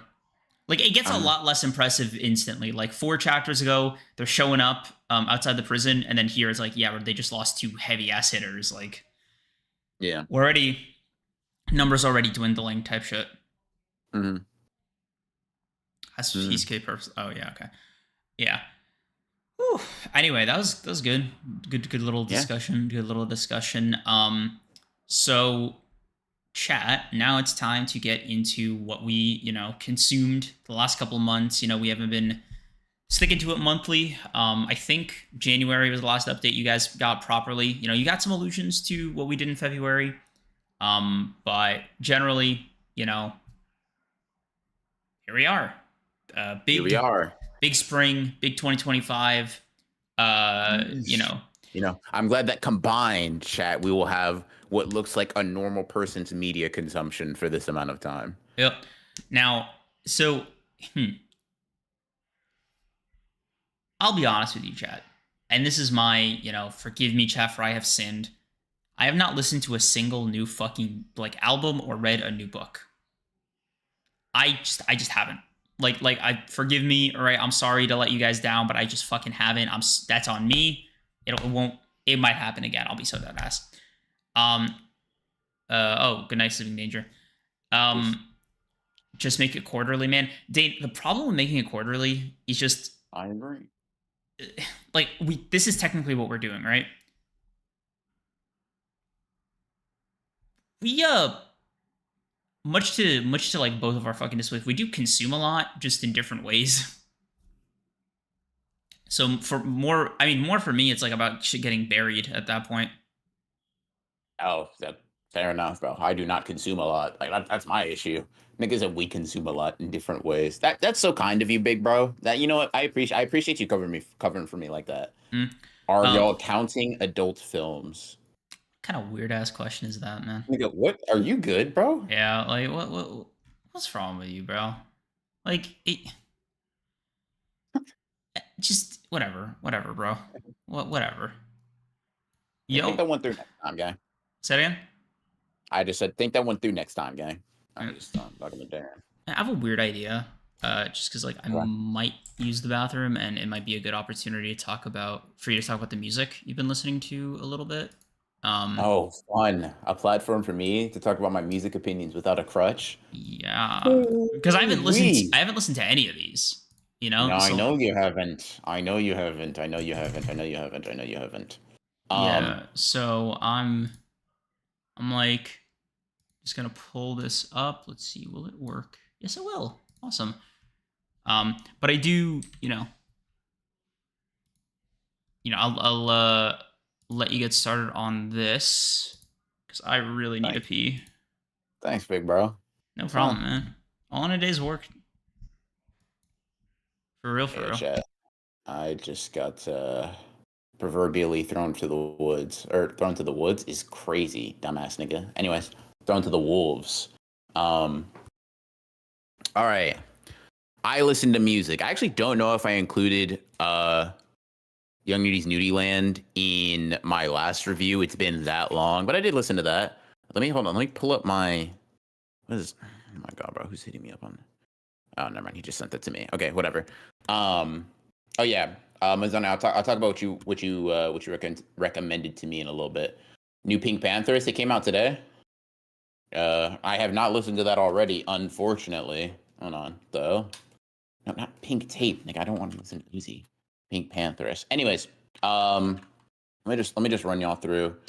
Uh, so the albums or just the music in general that I've listened to, some of these, I think like 3 or 4 of these are re-listens. Y'all gonna have to hold that. But I listened to Nudie Land, Young Nudie, little album joint. I think at the beginning of March, it was cool. I don't know what made me. No, I do know what made me decide to. I was listening to Extendo on repeat, like over and over and over and over. And I was like, hold on, I don't think I've actually listened to like a lot of Young Nudie shit by himself, outside of like maybe like Hell Shell or something, um, or whatever. So I was like, let me spin an album real quick. Let me see what he's talking about. Right, Zone 6, stand the fuck up, type shit. Um, and it was pretty good. Like I thought it was nice. I thought it was a cool little album. I gave it like a 7 out of 10. I only listened to it one time, but I did like my time with it. I thought it was pretty cool. I thought it was pretty cool. Um, yeah, I thought it was sick. I thought it was sick. Next up that I listened to was music by Playboy Cardi, and this one. Let's see, what I have it at right now is a 6. That definitely has increased since then. But my initial rating of this was pretty low. I remember it coming out. I tried to avoid hearing other people's opinions on it so I could kind of like have my own original experience. And I'm gonna be honest with y'all. Yeah, EA is tough as fuck. But yeah, I'm gonna be honest with y'all.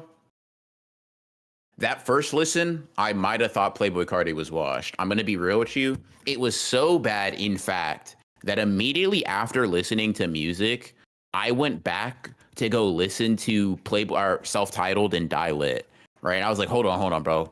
Do I actually think Cardi's ass? Do I actually like do I think this thing his music sucks? Let me go ahead and like reaffirm my beliefs real quick. So I went back and I listened. I was like, nah, actually, those are both like 9 out of 10 albums. Holy shit. I was so fraudulent. I was so wrong. Let me go back and re-listen to music, bro. I gotta try. I gotta try this one more time. I like it a lot more. I don't know if it's a great front to back album. I'll be real with you. I have very little experience with this, but I will say there are more so than before. There are a lot of songs on here that I do fuck with more than like initially. So let me see if I can. Cocaine Nose is cool. Cocaine Nose is cool. Olympian's cool.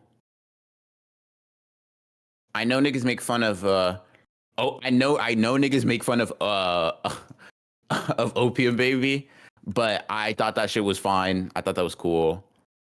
Um let's see. Well, how was Twin Trim? Hold on. Twin Trim was not nothing crazy.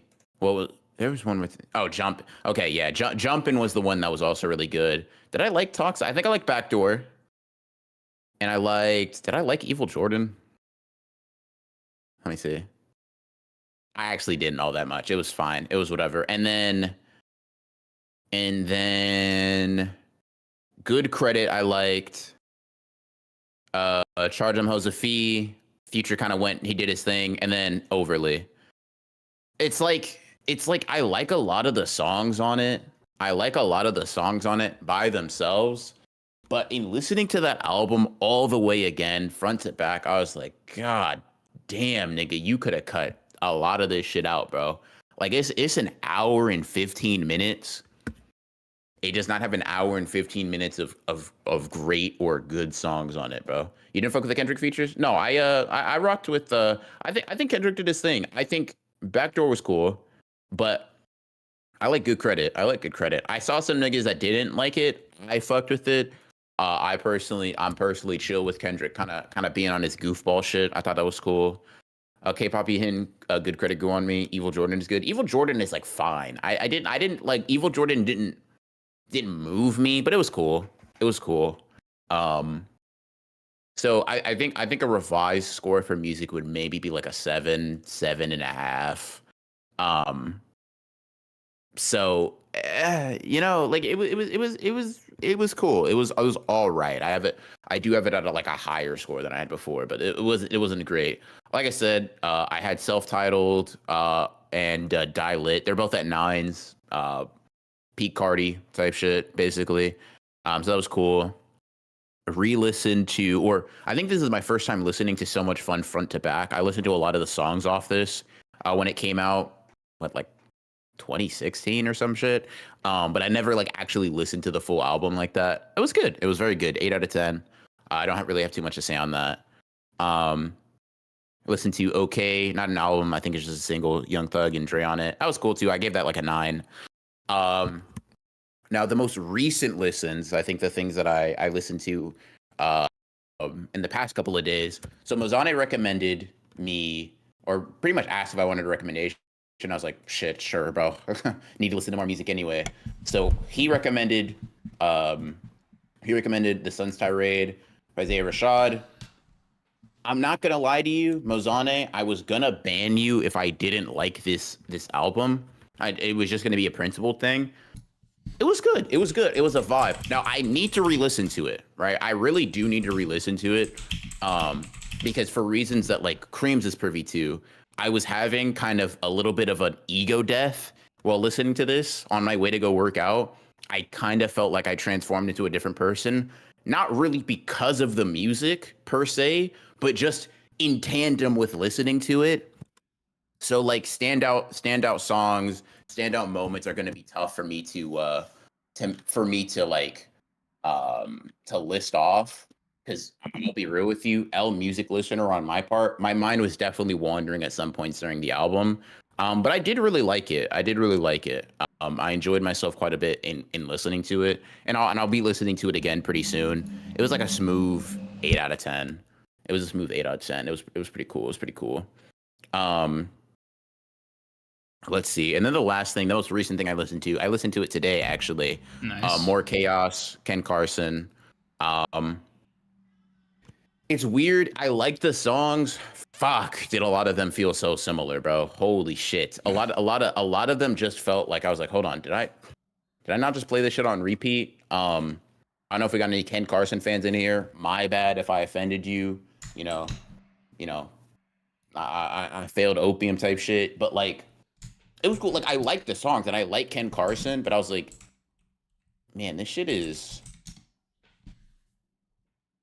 an hour, like a whole hour. I think we could have cut that down to 40 minutes. I feel like, but that's just me. That's just me. I gave it like a smooth 6.5, maybe 7 out of 10. It was fun. It was fun. It's just kind of samey after a while. So that was all of my music experience. Um, I did my absolute best to make that not as vapid as possible. I think You you know, succeeded. thanks, bro. I believe you too. But yeah, What a weird thing for yeah, me yeah. to lie about, bro. Like, all right. I just said I believe you, gang. I just said I believe you. Okay. When he hits, but but it's more misses. Yeah, yeah. Um, but yeah, okay. That was my music shit. Are you going next, or you want me to run through all of mine? Uh, I got no music, so.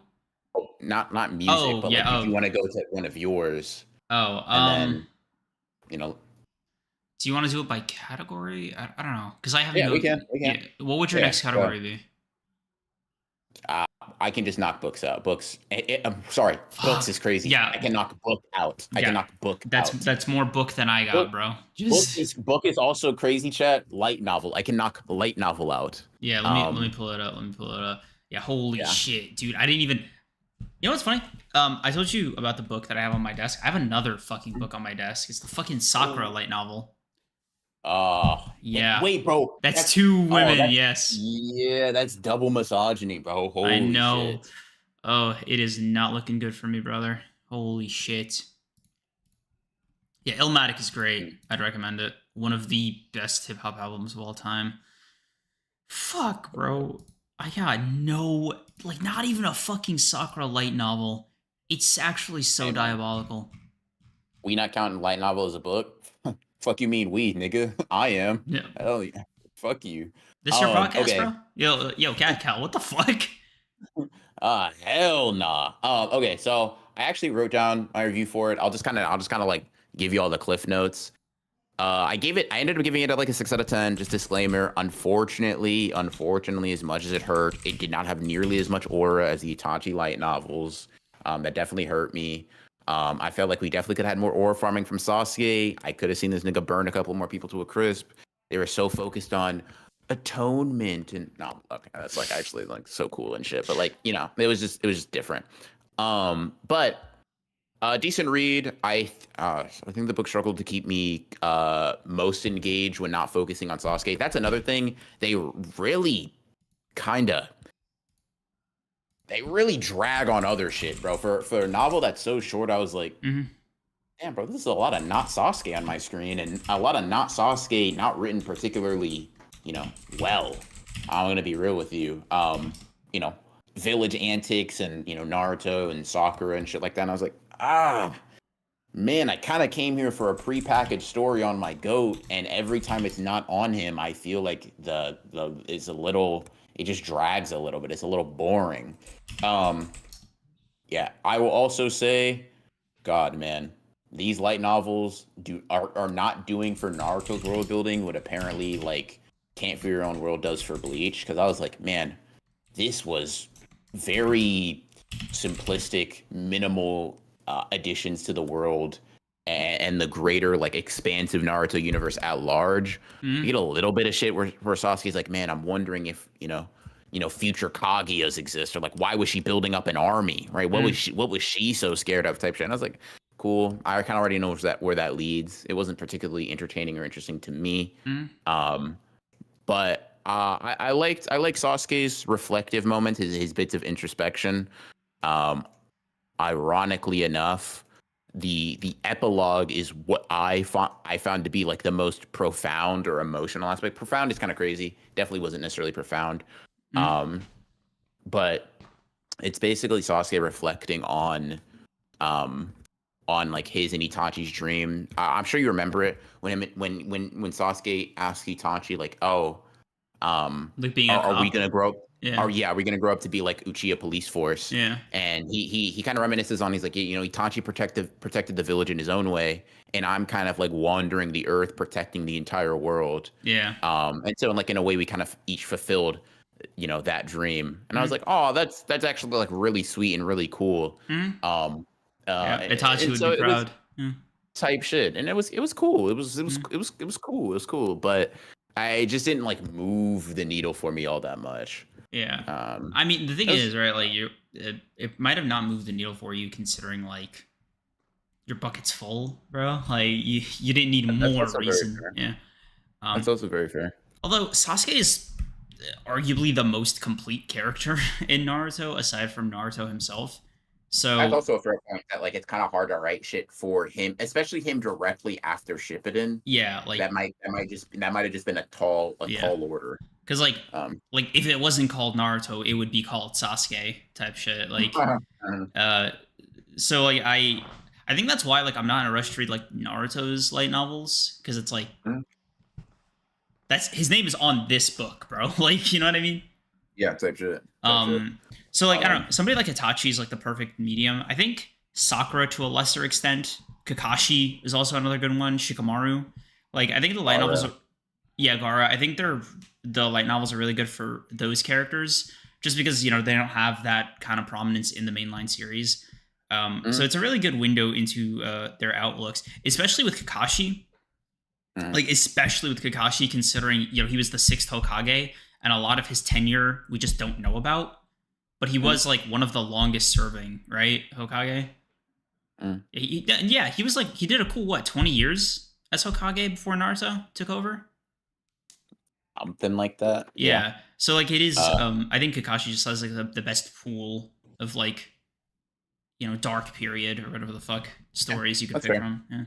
That's fair. But like I said, thank you for the 10. I've been thinking about reading Percy Jackson series since you guys glaze it so often, but I'm scared my ADHD brain wouldn't be able to get get past the first page. I That's read Percy Jackson, by yeah. the way, and I failed to read that. Just to let you know, your sentence was actually more difficult and higher level to read than the Percy Jackson Yeah. series. But Should I give it a shot? Written for children. I read it at 8. and it's also written for children Super, with ADHD. Like yeah, super go aura maxing. Like what you just saw me fail to do is what I was somehow as an 8-year-old able to still accomplish with Percy Jackson. I promise you, on Cream's hairline, and I'll even put this on one of my hair follicles, you will not only be able to read it, but you will also enjoy it. yeah, life gonna change, bro. I read that shit as an adult. Read 15 books in 2 months. Shit was peak. Yeah, it was. Out of all the random Yeah. shit we've done that's brought us closer together, I'm not gonna lie to you. It's kind of crazy that that reading Percy Jackson was one of them. Just in Yeah. retrospect, fucking Yeah. hilarious. Um, Also, Mozane, yeah, I'm down for some fucking music recommendations. You know, sure, lay it on me. type shit. All Um, right. Now we can get into. Do you want to get into your domain, or do you want to save that for later? you're already on a roll, so like, let's just knock out the rest of yours. Okay. Okay. Well, okay. Have you watched any movies? Yes, one movie. I watched one movie. Okay. Let's talk about. I've only seen 3, so let's talk about your movie. All right. Okay. D- d- d- d- Technically two, but it's Captain America, and you already talked about that. It's just, like, I remember yeah. you talking about this one. Yeah. So I saw Anora. Mhm, Now currently Oscar award winning movie. um, mhm, it was really good. It was really cool to see a lot of the locations in Anora that I grew up around being mhm, presented in a feature film. So I do have like a weird bias towards the scenery. Like mhm, there is a bit in the movie, the entire middle takes place in Coney Island. So like mhm. a lot of it is just like, bro, like we took pictures in some of those spots, like you and me when you were down here. Um, Yeah. so like that Whose daughter was was it? hmm? Nothing. Dumb joke. Dumb reference. Okay. Paul's daughter. There we go. That's who it was. Right. Oh The yeah, Paul. Yeah, restaurant. yeah, yeah. It was there too. It was in the movie. Yeah, Yeah. yeah. Paul's daughter was in the movie. Nigga make me look like a fool. Yeah. But yeah. But yeah, so that was really cool just to see that. You know, little fucking shout out to Brooklyn. Mhm. The actual story was really fun. Kind of like a reverse Cinderella story. I think I have it at like a strong 8. In terms Okay. of Okay. enjoyability. Mhm. You can do thematic analysis of this movie.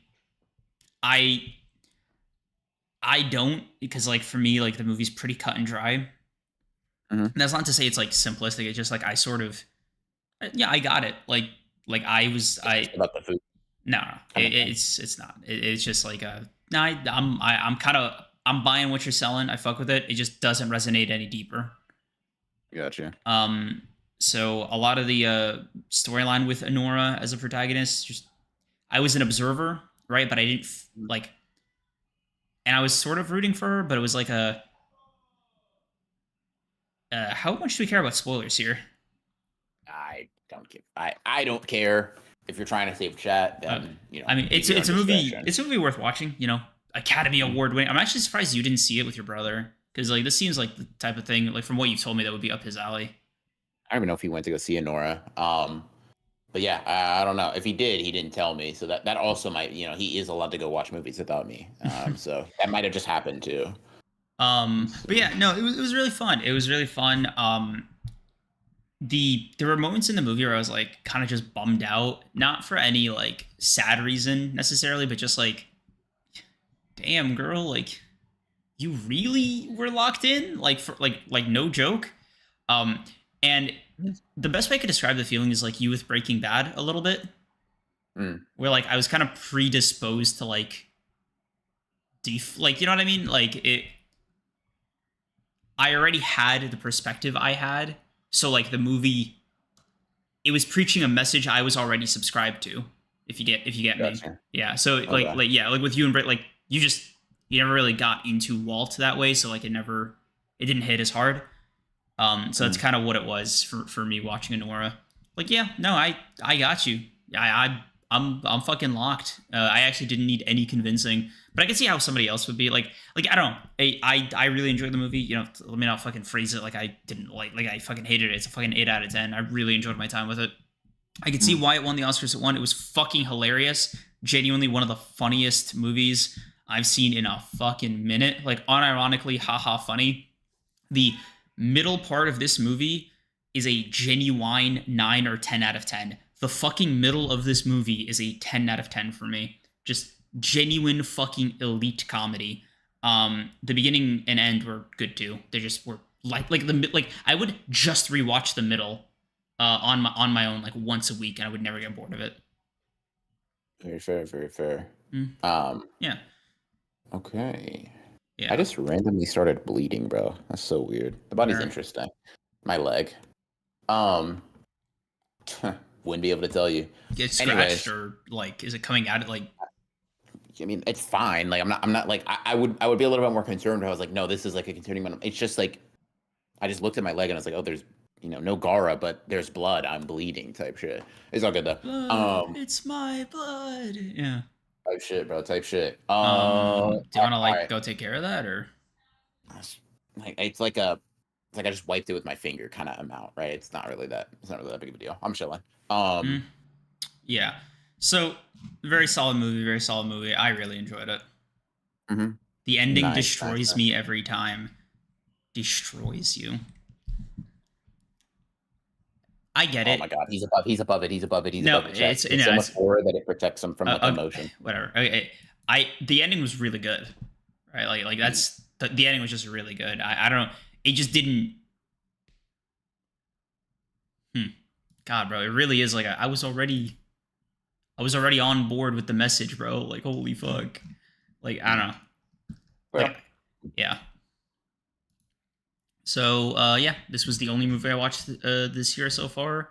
Sorry, this is the only not this year, at least. non-Sonic movie that I've watched this year. Captain America. That too. Bro, All you're right. watching real cinema, bro. I mean, MCU movies and Sonic films, bro. Holy shit. Call this guy a cinephile, guys. Yo, Holy shit. me and Marty, bro. Me and Marty. Yeah. Yeah. Um. I guess like your turn with movies. Uh. Bet. Which one do you want me to Just wait? I only see two here. Whisper. Oh, Three. Whisper. All right. oh, this Under one. Sasuke. Okay. Yeah. Yeah. It's something you gave me shit for watching, by the way. It was funny. Bro, why don't you watch like other Ghibli movies? Um, Let me pull it up. Wow, that's big. so chat, I watched Whisper of the Heart. When did I watch this? Let me see if I got the date. I watched Whisper of the Heart in the beginning of March, over a month ago at this point. So my thoughts on it are a little bit hazy, a lot less impactful, I guess, as they were in the moment. I'm not gonna lie to you. This has been my second Studio Ghibli movie, and granted, I'm literally only comparing it against one other one. But wow, what a like a much simpler, down to earth, not even necessarily grounded, because like Grave of the Fireflies is very grounded in reality, but like a much less like emotionally devastating and harrowing tale. One that kind of just discusses the like the nature. It kind of goes about the fear or the scariness of like going for certain ambitions and goals and stuff like that. I wouldn't say it does it in a way that I haven't seen before or moved me to my core particularly. I ended up giving it like what I give it, a 7 out of 10. um the other Ghibli movie I watched, Lethality, is Grave of the Fireflies. I gave that an 8 out of 10, and I watched that on New Year's. That was my first Ghibli movie, the first movie I watched of the year, the first thing that I may have consumed in 2025. And I'm not gonna lie, I stand by that being like that is no, that is, just based on this rating, the best movie I've seen. It is just the best movie I've seen this year. Very, very good. Very, very good. Very, very entertaining. Mm. I definitely enjoyed it, but it was just a lot less emotionally punching either way. Right? It was just kind of like very. It was pretty solid. You know what I mean? Mm. I need to get back into getting into more Ghibli movies, but a 9.5 out of 10, an almost perfect film to me, and a 7 out of 10. That's not a bad track record. Next up, we got Mickey 17, a capital M movie, a capital F film. Holy shit! I wish Johnny were here right now. That shit was so entertaining. He put it in a way that I think makes a lot of sense. It's like a cartoon, like in terms of the way like that the characters interact with each other, some of the lines of dialogue, the line delivery. Robert Pattinson. Mm-hmm. I've heard Okay, nigga. Okay, legends. nigga. I see you, nigga. Because listen, bro, that bounce, that back and forth. No, that's actually some different shit, bro. No, that's actually some different shit, bro. That, like, I will say, it's the one reason it's not like a 9 out of 10 or like a 10 out of 10 for me is simply because that final act loses a lot of steam and a lot of the punchy moment to moment greatness that I feel like it started with. Mm-hmm. But man, those first two acts specifically are phenomenal. They're funny. They're like it's paced quickly. You don't even realize how much time is elapsing. You want to see more from other like pretty prominent actors. I feel like the theming is relatively on the nose, but I'm not gonna lie. I can't even be too mad at that when it was just such an entertaining experience start to finish. You want to see a lot more of like Stephen Yoon, because he plays a phenomenal dickhead, a grade A asshole. That motherfucker is like, it's to the point. I was talking to my brother when we were outside the movie. I was like, this is a little parasocial a little bit, but like, do you think he's actually a bad person in real life? Do you think he actually kind of sucks? Because I'm like, what's that show he's in, like Beef or some shit? I'm like, I've seen clips of Beef, and he's like, damn, bro, great assholery. Like, holy shit, man. And in this, I'm like, you were born to be you were born for this role. I fuck with it kind of heavy. Yeah, I don't know. I fuck with it kind of heavy. I don't know how the fuck Steven voiced Invincible or fucking Glenn. Yeah. Mm-mm. Um, but yeah, I will say I enjoyed it. A solid 8.5 out of 10. Good movie. I'm glad it is one of the three that I've watched over the past 2 months. And then the final one, kind of going on a little bit of a whimper, but it was interesting. It was interesting, I will say. Uh, Wait.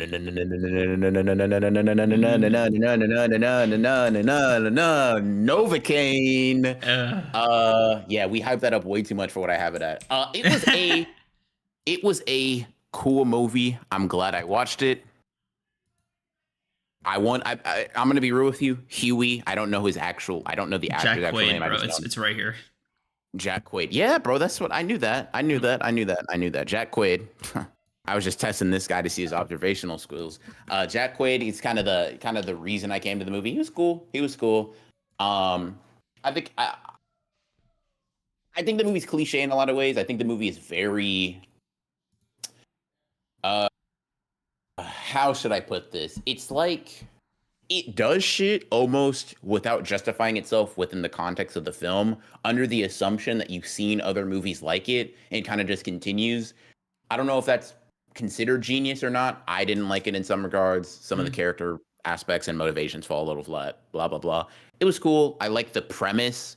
I think that it doesn't overstay its welcome too much. I think it's only like an hour and 40 minutes. It's maybe like 100 minutes total. It doesn't even reach the 2 hour mark if I'm remembering correctly. Mm. And it's not the kind of movie that would have been able to handle an extra 20 minutes of like actual plot and character. It's just not that type of movie. It was fun for what it was. I have my criticisms of it, but yeah, it's all like 6 out of 10. It was a cool movie. I'm glad that I watched it. Mm. Uh,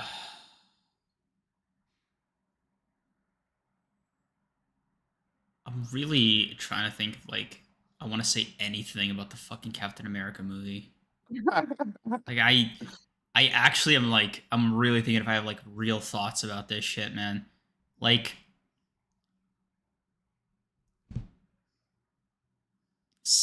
Sam was out there. He was indeed fighting. Yeah.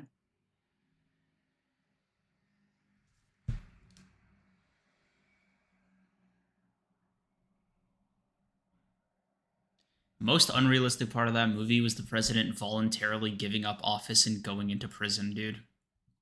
That shit was so fucking funny. Hmm. That gave me like a ha chuckle. Like, no politics, but it was just like a very. It was just so fucking fun. Like, all right, bro. Like, the movie is so fucking unserious. I don't even like Open the box or keep it closed, bro. I know Just let me know. Let me know which one we're doing. I've seen the movie too. You know what I mean? I've seen the movie I too. know it's So such a fucking centrist either ass fucking take. either I know. It sounds corny as hell. It was just okay. Even in universe, it was so fucking stupid because, like, yeah, bro, he hulked out. He actually wouldn't have suffered any consequences. Like, it's just whatever, bro. I don't wanna seriously critically analyze a fucking Marvel movie. I actually might go crazy. fair enough. Shit, bro. Like this might be the movie. If you wanna bust out the can of worms, you know, I'll Yeah. I one thing I already talked about it. I watched this like like by the last time we got everybody up to speed. So I've already said my piece. I already gave my opinion. I'll chime in if you have some thoughts. But if you're over it, you're over it, right? Like I'm cool. I'm cool. okay. I'm cool. I'm cool. I liked Sam's wings.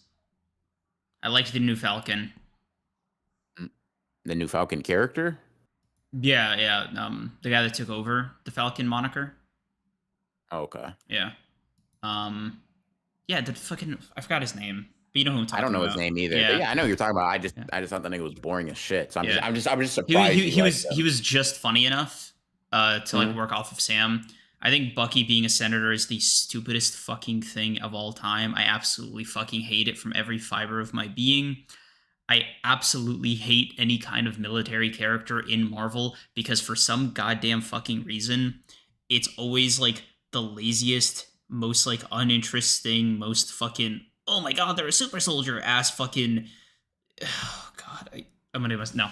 I'm breaking my rule. I'm not gonna fucking do this. Fair Holy enough. shit. Fair enough. Let's see. You read any comics or manga?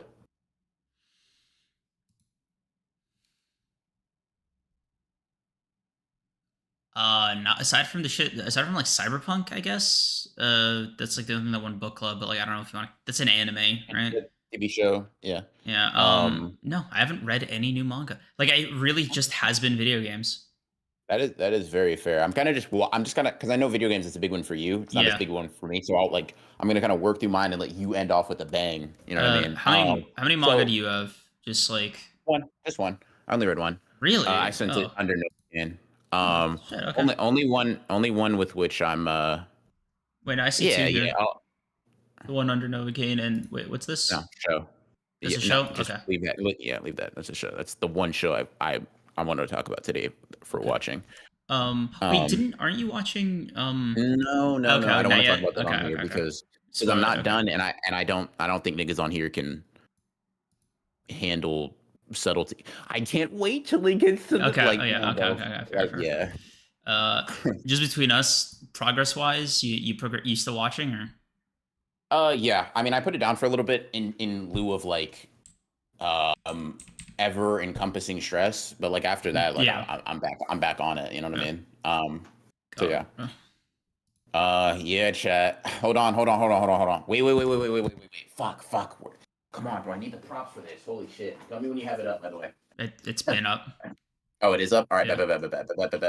Hold on. All right, chat. You know it's time for your favorite segment. Fuck.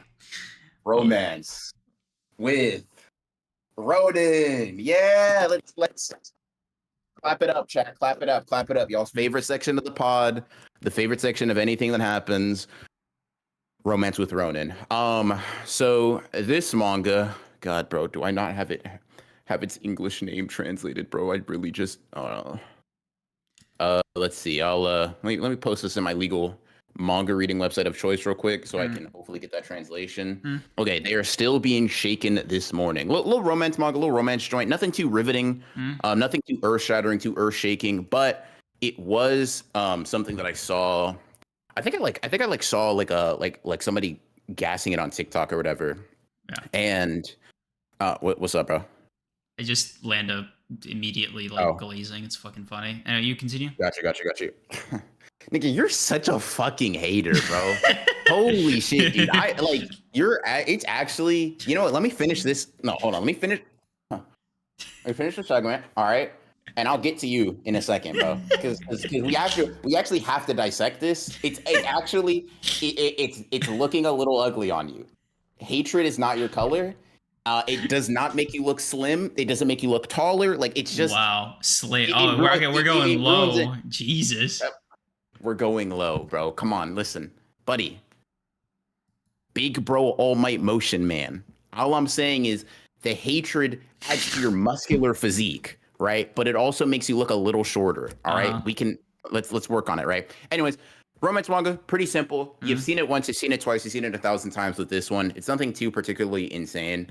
It's just two, high school students that ride the train to their separate schools every day. They kind of build a budding romance over time. But the interesting twist from it is that there are also other characters that take the train every day that kind of take they take on the role of like you, the reader, where they are like watching this child like this like very like youthful romance bud and take place. They're almost like the shit that I be doing, bro, kicking my feet, giggling when a cute moment happens. I'm like, they introduced each other. Like, yeah, that's so adorable, right? You'll see a motherfucker like on the train, and they'll be like, holy shit, development. So I like that. I thought it was cool. I thought it was a unique twist on a very simple and straightforward story. Otherwise, the art's pretty nice. The characters are not really particularly notable yet. I think it's only like 30 chapters in. Simple story, simple plot. Like the premise and the delivery really carries it. But I like it. I thought it was cool. Like a 6 out of 10 manga, romance tax and all that. I enjoyed it. If you're a romance fan like me, if you're a sucker for the passion of the world, the manga world specifically, then I think you might like it. I think you might like it. Now, Creams, back to you. What's with this hating shit, gang? Nothing, bro. Just when someone in chat says your skin illuminates the room, right? Like the sun reflecting off of the moon. I'm like, dude, they're spitting.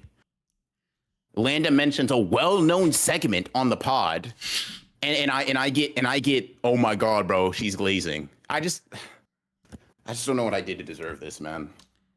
I don't think you did anything. It wasn't really aimed at you, right? Like, first of all, why am I even conceding the fucking point? What are we talking about here? You instigating my sexual harassment and me just kind of calling Landa out for just kind of like whoa, flag on the play, bro. You flag see on your the play. fucking bonnet as a flag. flag on the play, bro. Did you just say instigating your No. I'm not. What the fuck? Instigating your sexual harassment, bro. What? They basically say you fucking glisten like a water droplet on grass in the morning, right? And that's sexual harassment. By the way, I got called a harlot and a thought for my shirt collar being a little loose, right? And that doesn't constitute sexual, like, but you're called more beautiful than the sunrise, right? Than the last morning that a dying man sees, and I'm the bad guy, bro. Holy shit. Is that not crazy? Bro, is that not crazy? Dude, that Asian lady still thinks about you, bro. Like, let me have this.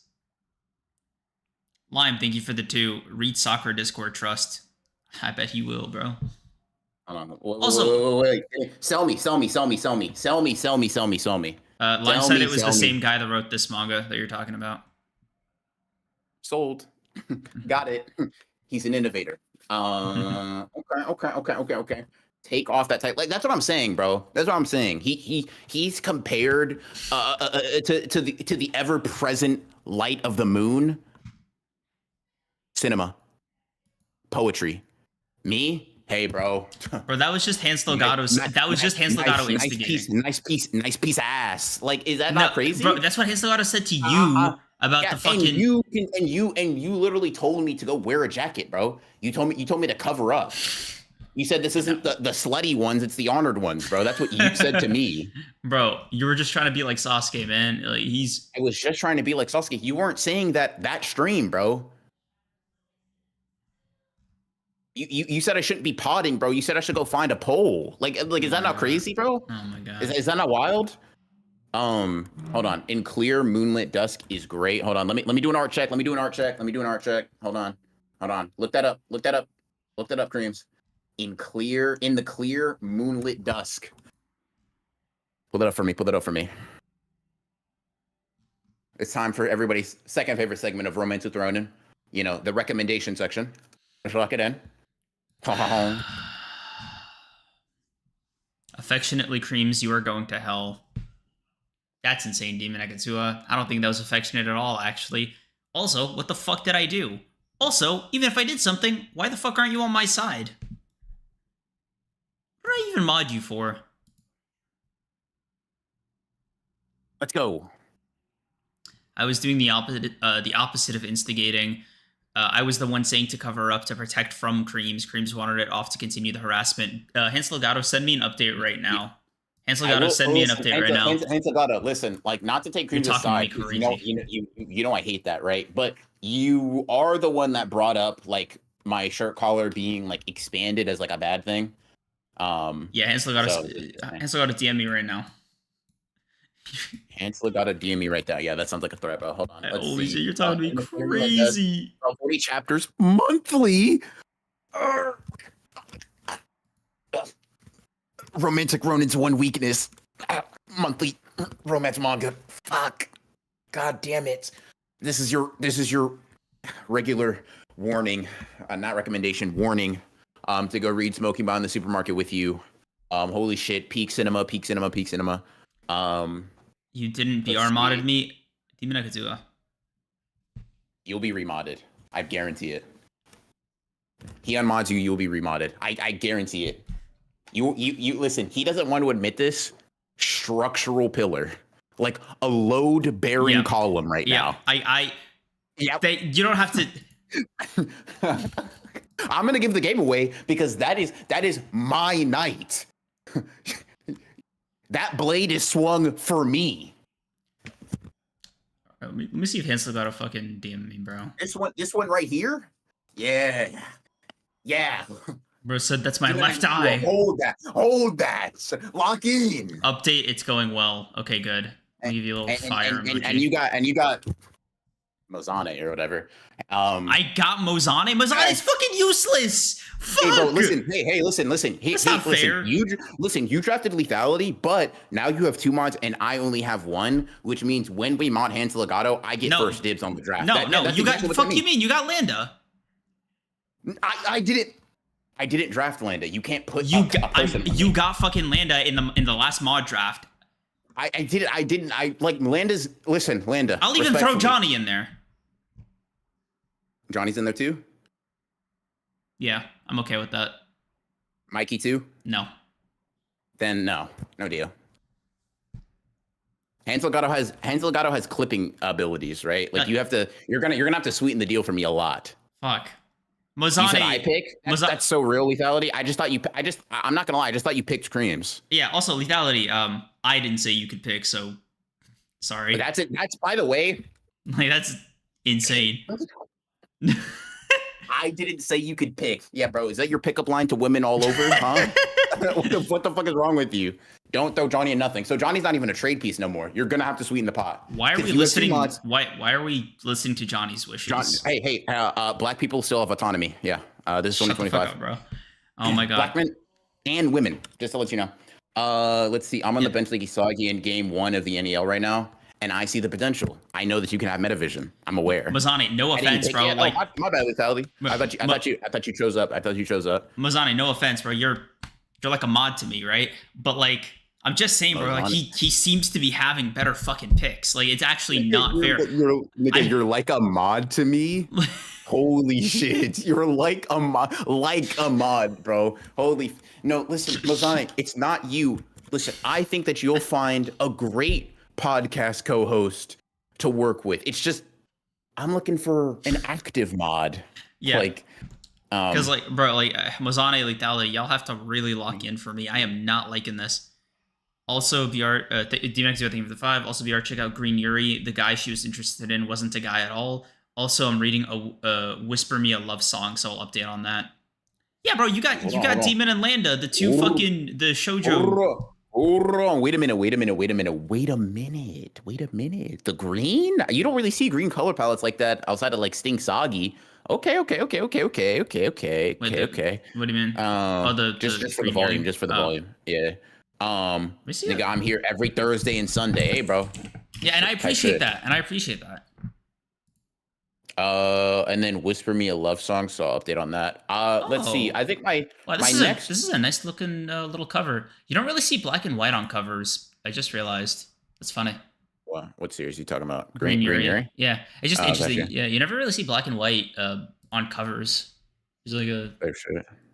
They can coexist. yeah. To your surprise. Uh-huh. Let's see. Hold on. Let me see what romance manga I have up next. Let me take a look real quick. So I think the one I have next is Veil. I think that's the one that I have slated for romance. I have a couple on here, but I think Veil is the next one I'm going to be reading. Is this monthly though, Chad? Am I going to get hoed?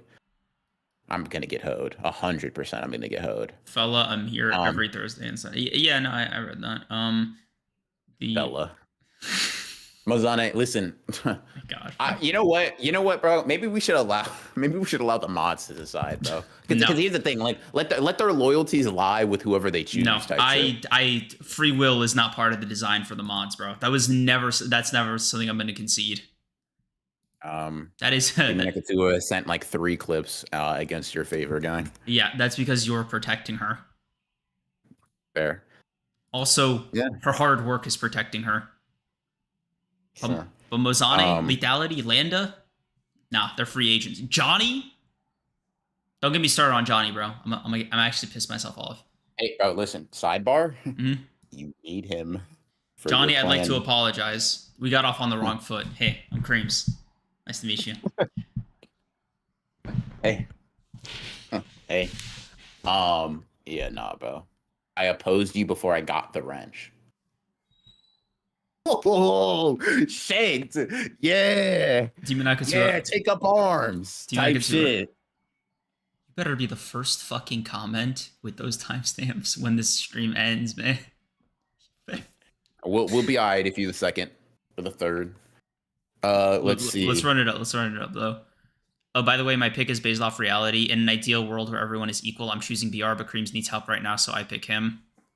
1, insane. 2, a little hurtful. You got chosen. 3, glaze. But it wasn't unambiguous, and it wasn't unconditional. 4, absolutely diabolical. 5, I think I feel a little betrayed. You know, lethality, maybe I should. Let me calm myself down. Let me relax. Bro, listen. Hey, listen. Here's the thing. All right. Here's the thing. Let's bring it in for a hug. We gotten a little heated. Okay. All right. We gotten a little upset. Come on. Yeah. Come on. Yeah. Yeah. All right. You know, we're tempers flared. We're all joking. You know, it's all calm. We're good, bro. We're good. We can breathe in. Are you drinking your chamomile tea? Just water. No. Are you a clone, bro? What's the password? Nigga, just water? No. Is there lemon in it? No, fuck you. Ice. It's just really cold. There we go. Okay. Yeah. I thought that was a grown man that could drink lukewarm water for a second. Holy shit. All right. Sorry, bro. Not the green side, no. I thought someone got to you, gang. I was about to say, if there's not an ice cube or a lemon in that, bro, I gotta boom you. Because that's not my friend I'm listening. That's a mimic. That's a skinwalker or some shit, bro. Fucking hell, dude. Oh man. All right. So the last thing for me will be the one TV show I've watched, which I watched recently. Watched is crazy. Am watching. It's coming out. You don't count Invincible?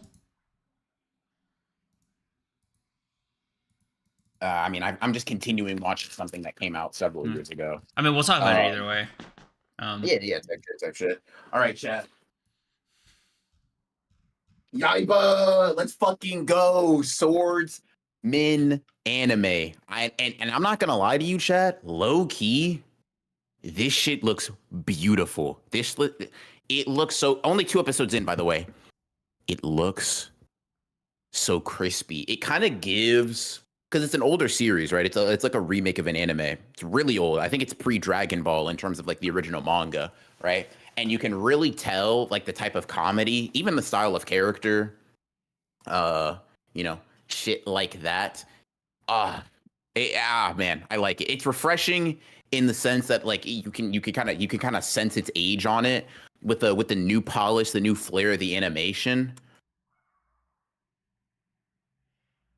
Yeah, It buddy. looks Dragon Ball inspired. But it came out before Dragon Ball. Like in terms What? of, yeah. No, no, no, Whoa. no, no, no, no, no, no, no, no, no. I'm sorry, bro. I don't want to do this. I really promised myself that I wouldn't. Time. Just me and you, bro. Forget chat for a second. Time. Okay. I I said that already. I said that it came out before Dragon Ball. I said that it looks Dragon Ball inspired, but it came out beforehand. And I said that it's a remake of a really old anime. When did you say that? I'll show you. When I did Yaiba. Oh, And then I fuck! went into talking about the show, bro. Holy Nigga, shit! I actually gave you a segment, nigga. I Holy gave you a shit! segment. Holy shit! Bro, I genuinely fucking forgot.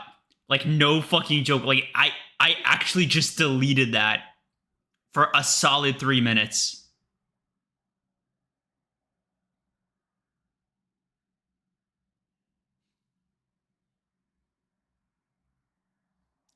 I am You know so what's sorry. funny? I am so sorry. I am so Listen, sorry. I hear you. And I'm sure someday I'll be able to forgive you, right? But you know what's really funny? What's really interesting about this is we had this incident. Was it last Thursday? Was it last Thursday? Okay. And do you? No. Wait, let me finish, please, so you can hear me this time, right? What was it that you said then? It won't happen again. There's been no gooning. I was looking at you the whole time. Right? I just genuinely fucking spit like I just deleted for a second. This fella got brain fog. Dude, literally. Anyways, so it's only been 2 episodes. I can't say like it's a particularly deep series at this point or anything like that. I don't even know if that's really its intention. It has like a kind of a comedic, really action heavy tilt, but I'm really fucking with it. That opening sequence makes me think we're gonna get bigger and badder. And listen, the animation alone is a reason to watch it. If you fuck with sword fights, if you fuck with swordsmanship, if you fuck with that kind of like that older Dragon Ball aesthetic, Dragon Ball-esque aesthetic, the aesthetic that Dragon Ball maybe popularized. Mm-hmm. It's a fun watch. It's nothing crazy. It's a fun watch. I promise you that. It's a fun watch. Is it It's a fun fun like watch. is it fun like the way Dragon Ball is fun, or is it fun in like a solo leveling kind of fun?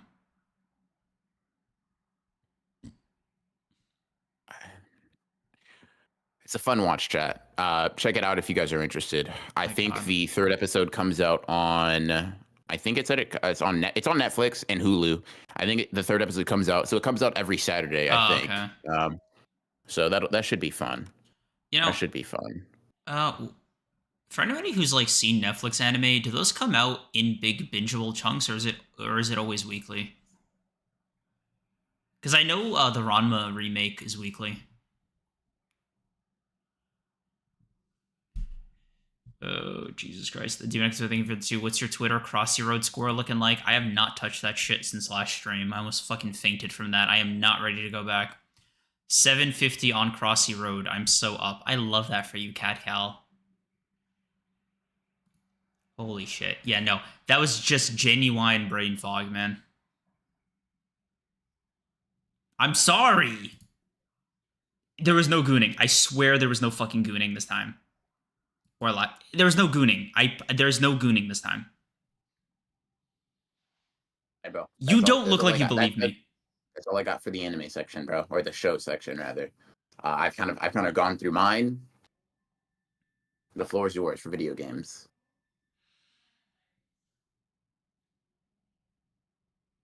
I actually have shows too. Oh, sorry. Go for your shows as well. My fault. What's your last section, manga or? Yeah, it's all you, bro. You don't gotta listen to me no more. Okay. Oh my god, bro! I said sorry. What will it take? What will it take? No. What will it take for water to be No. under the bridge? Listen, bro. I'm gonna put this simply. You don't have what it takes To do what? to get water Apologize. under the bridge, gang. God. You don't have it, bro. And listen, that's fine. As I have my flaws as a friend, you have your flaws as a friend. You can't listen to me for more than 30 seconds at a time. That's cool, right? You know, it's actually an insecurity of mine that I'm a boring fuck that no one wants to listen to, huh? That maybe I should just go die then, huh? Maybe I should just take this sword. Nobody right? said that. No. Maybe I should just take this sword, like, seppuku style, bro. Because clearly, listening to me is such a fucking chore that you could just daze up, bro. Bro's watching Twitter porn instead of listening to his host on stream. I said bro. I actually apologize. But here's the thing. No, I forgive. No, I'm sorry for being such a boring fuck. I'm sorry for being such a like no. Because it's actually on me, bro. Because here's the thing. It's a fool me once, shame on you. Fool me twice, shame on me, bro. Oh my god. That's actually on me. I was literally looking at you the whole time, bro. I'm human. Can I not make mistakes? Holy shit. No, bro. You're like, here's the thing. You're so right, and I'm so wrong. Hold it down, Aura, bro. Lock us in, man. Take us home. I don't want you to just say that you were wrong and I was right, because I was wrong. Okay, I fucked up. I admit it. I said it won't happen again, and it accidentally happened again, and I'm really fucking sorry. All right. Aw. It's not an issue with you. You know, you're a very interesting person. It's an issue with me. And I am sorry. All right, bro?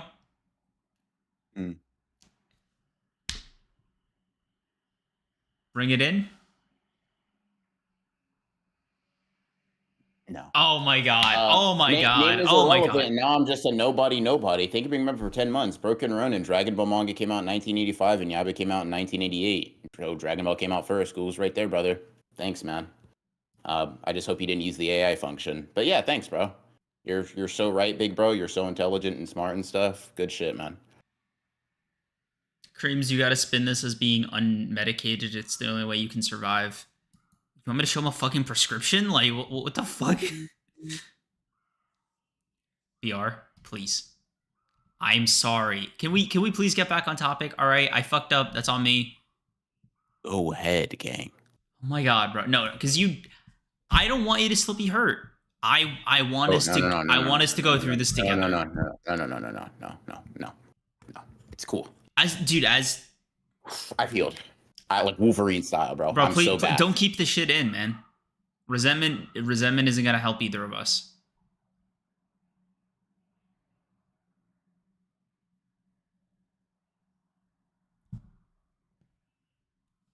I fucked up. I acknowledge that. I think the only way we can move forward together is if we heal together.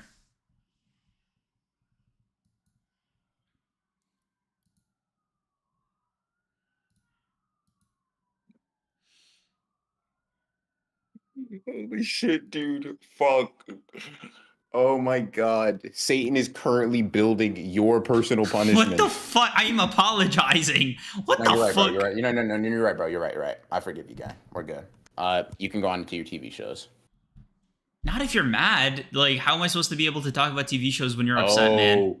Fucking brother. Nigga, are you trying to force me to accept your apology? That's more annoying than the actual infraction. Jesus Christ. Bro, I know you're mad at me. Nigga, I yelled at you. I wasn't hiding the fact. I actually got mad in real time. This isn't resentment building up. It's resentment being directed at you. I'm actually being very confrontational about my feelings. It's not good to keep this all in. Bro, I don't like when you're mad. Nigga, don't fuck up again like that then, gang. Like, I said I won't, bro.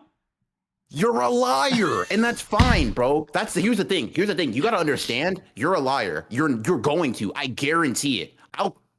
Can't say that. I will blow up with TNT in Minecraft if that doesn't happen again. That's how sure of it I am. It might happen the next time we stream. That's cool. It's going to be annoying every time. But listen, bro, I'm not going to take it personally for real, for real. It's annoying. I'm going to yell at you. Do your thing, nigga pod. Clearly, only one of us needs to be locked in at a time. Oh my It's God. your turn, bro. Oh my God. Okay, fine. Listen, I said sorry. The most I could do is just keep it pushing. All right. So here are the shows I watched in spring 2025. This one is one of the biggest. I'd say it's the second biggest thing I was watching this season. That is Invincible. I'd been holding off watching Invincible. Didn't really get into the first 2 seasons when those were airing, just because like I heard about the release schedules and the bi-weekly or the bi-season breaks, and I wasn't super motivated to like jump in on that and actively wait. But season 3 came and it seemed like they weren't going to do that this season, so I jumped in and binged the whole show, and it was very respectable. I saw one of those like story explained videos on YouTube, so like I know the story of Invincible. So watching it was but that was a while ago, right? So watching it firsthand was like a very weird experience because it was both refreshing a lot of shit that I kind of like had kind of dusted on, and then the other part of it was just kind of taking the series on its own merits. And I'll be honest, Invincible is the most like 8 out of 10 series I have ever watched in my entire life. It is consistently really good. Although and it has some moments of greatness. I just think like episode to episode, it's solid. And what Creams is the type of guy to stop typing in Discord when he sees Ronan typing in chat.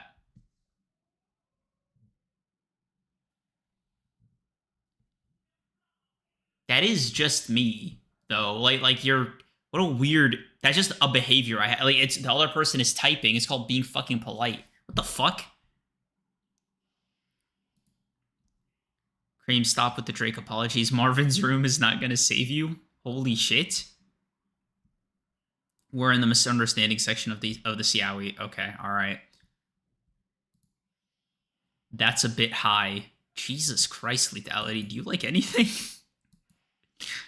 Yeah, just I personally I'm fond of Invincible generally. I just think there's a lot of resentment towards the superhero genre, even in something like Invincible, where it seems to kind of frown upon superhero conventions in a similar way as The Boys.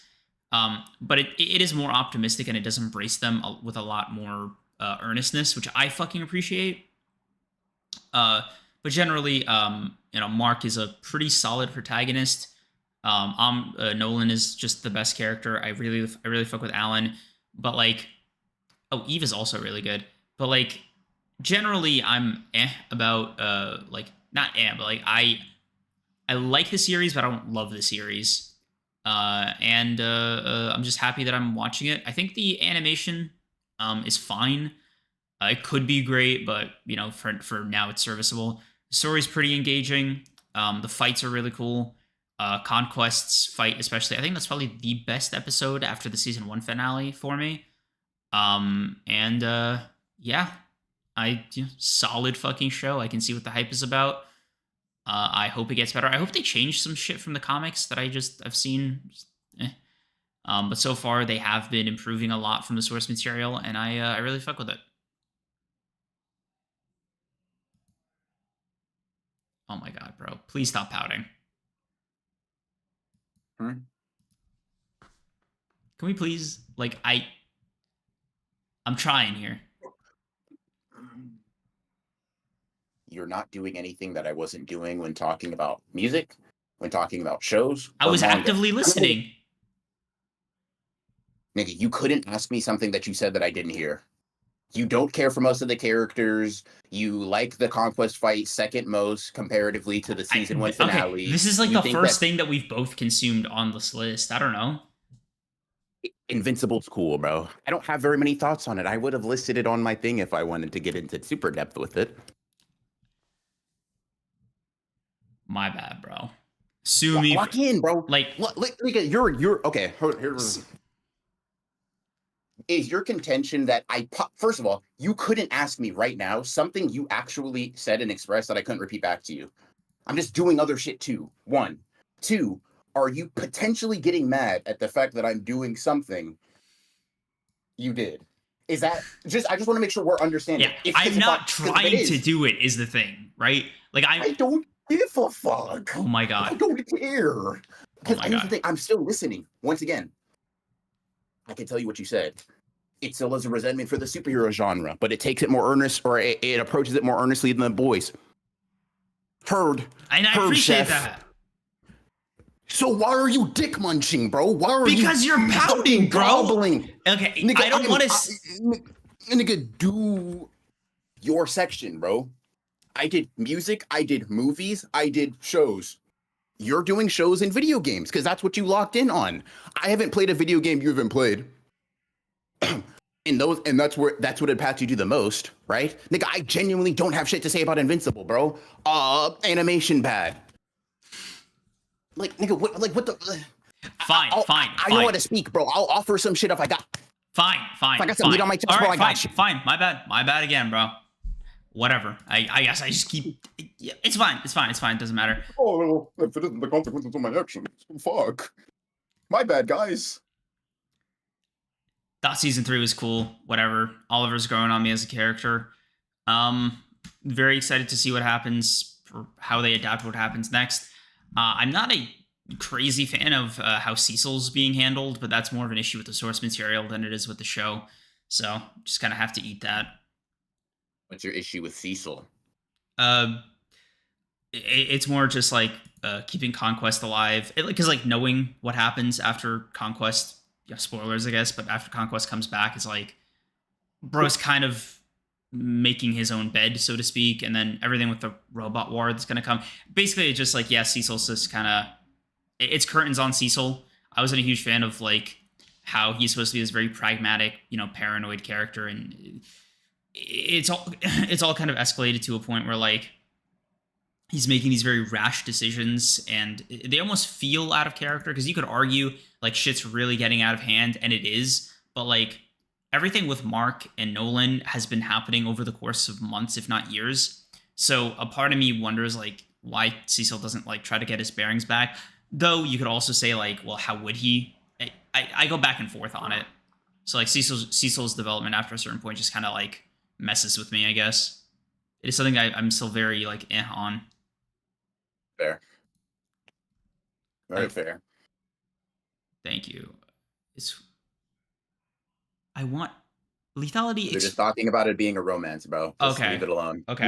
You're gonna confuse yourself. Okay, more. yeah. Holy shit, I was like, yo, lethality. This is not how I wanted to find out about you. Holy fuck. The other big show I watched was kind of life-changing for me. Severance.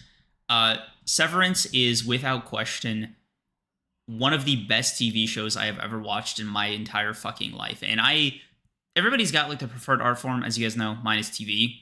And Severance is fucking special. It is truly a fucking like once in a decade type of show. And if no other show this fucking in the 2020s comes out that's as good as Severance or fucking better, like I don't know, like it is truly a fucking standout hit for me. I think it is now my favorite Apple TV show, now beating Ted Lasso, which was also another great show. But like everything about Severance, from its plot to its mystery to its set design to its acting to its music, everything that would make and constitute a good, phenomenal show and elevate it to like high art, Severance does in spades. Severance has made exactly one fucking mistake in 16 episodes, or sorry, 18 episodes, and that is episode 8 of season 2. That might be a solid 4 out of 10 episode. It might be honestly, bro, a contender for some of the worst television ever. Not like super bad with some shit, like a little hyperbolic, but it's It's genuinely skippable, unnecessary. If you told me it was a tax write-off, I would believe you. They could sell DVDs of this show removing that episode, and not a single fucking thing will be out of order or out of place. I am actually stunned by like this episode stands out as an anomaly because like holy fuck. If this episode didn't exist, this I would already put Severance at like number 3 on my fucking best shows of all time. Right now it's still firmly at number 5. Season 3, it might be the last season, I don't know, but season 3 is definitely going to be like the deciding factor for me because like holy fuck is this shit good. And the finale of season 2 is also a contender for some of the best fiction I've ever watched. The finale of season 2 of Severance, like, or the Severance season 2 finale is perfect.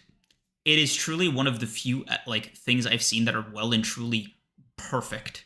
Like there is nothing wrong with it. Everything hits that should hit. Everything it transcends the imagination. It is a type of satisfaction to a mystery that like really fucking rarely hits. Holy shit. Like if you've watched Severance and if you've seen that finale of season 2, you know exactly the shit I'm talking about, and it is phenomenal. Especially these fucking actors, bro. It's like Irving, the fucking goat. Holy shit. Adam Scott fucking locking in as Mark S. Innie and Outie. Holy fuck. It's so funny to hear actors talk about performing in the show. Because like I watched this interview with Adam Scott where he was talking about like performing Mark S. or these two versions of the same character, and he was like, the hardest thing to do, the hardest thing about performing this isn't actually acting as two different people. Like that's easy, right? As an actor, you act as different people all the time. The hard part is acting as the same person with different amounts of knowledge. So it's like acting as his work self and his out of work self is so different because they're the same guy, but they live different lives. It would be almost akin to like the way actors portray like multiverse versions of themselves or like variants. But it's literally the same person. So and seeing that on display is also fucking phenomenal because they all have to do that. All these fucking actors have to do that. And without question, the standout character for me is Seth Milchick. Holy fuck, bro. Holy shit. Holy shit. Holy shit. Holy shit. Whatever Tarmel Tillman is fucking doing, bro, they gotta pay him more. Holy fuck. The way Milchick will appear on screen, like, you're talking about a guy who can contrast so elegantly between being like a villain and being another victim of the corporate system and I guess capitalism more broadly. He is so fucking perfect as like a cog in a machine and a representation of the machine. Like everything about, like, look at him, bro. Like he is the company man, and he is so fucking excellent at everything he does. Like truly a standout character. Would you say that a perfect season 3 would put it in your top 3? Yes, easily. Like a perfect season 3 of Severance, right? If like that season was just the quality of the last episode of season 2, but like over the course of 10 episodes, Breaking Bad might have, like, I might have to just rewatch it on principle, just for its own survival. Like Breaking Bad 2, right? Yeah. Okay. I'm not sure. Mm-mm-mm. That's good stuff. This is his stuff. Good stuff. This is his acting debut. That's insane, bro. He looks like he feels like he's been acting for fucking 20 years. Holy shit. Yeah, let me check to see if there's any other shows I'm missing. But those were definitely the big two. Oh, yeah, there is another one. I'm not gonna get into as much detail because like I know you want to watch it. Daredevil Born Again. Oh yeah. Yeah, I need to watch that. It's weird. Admittedly, I think I still prefer the Netflix Daredevil. I do. Okay, it's different. It's a different show. It feels different too. Um, Hmm. and that's not a bad thing. It literally feels like it's like a soft reboot almost. Like it's shot differently. It's edited differently. The budget is different. Like it feels different. And the finale is I think is probably this week, this Wednesday. But so far from what I've seen of the season, it's also the most episodic I've ever seen Daredevil. Like it like the structure of the show is also a bit off kilter because like you watched the Netflix Daredevil, right? Yeah. Yeah, you know how like it's all just kind of like one big overarching thing with like little beat by beat moments kind of leading up to the finales and stuff. Yeah. This is not the same. Like the A lot more episodes, episodic. yeah, it feels a lot more self-contained. Like there is an overarching plot, but it's not given as much prominence. Because like the episode by episodes are like weirdly isolated experiences. Mm. And like the first episode immediately kind of sets the tone for the rest of it. Um, I still don't know how to feel because like I the decisions being made,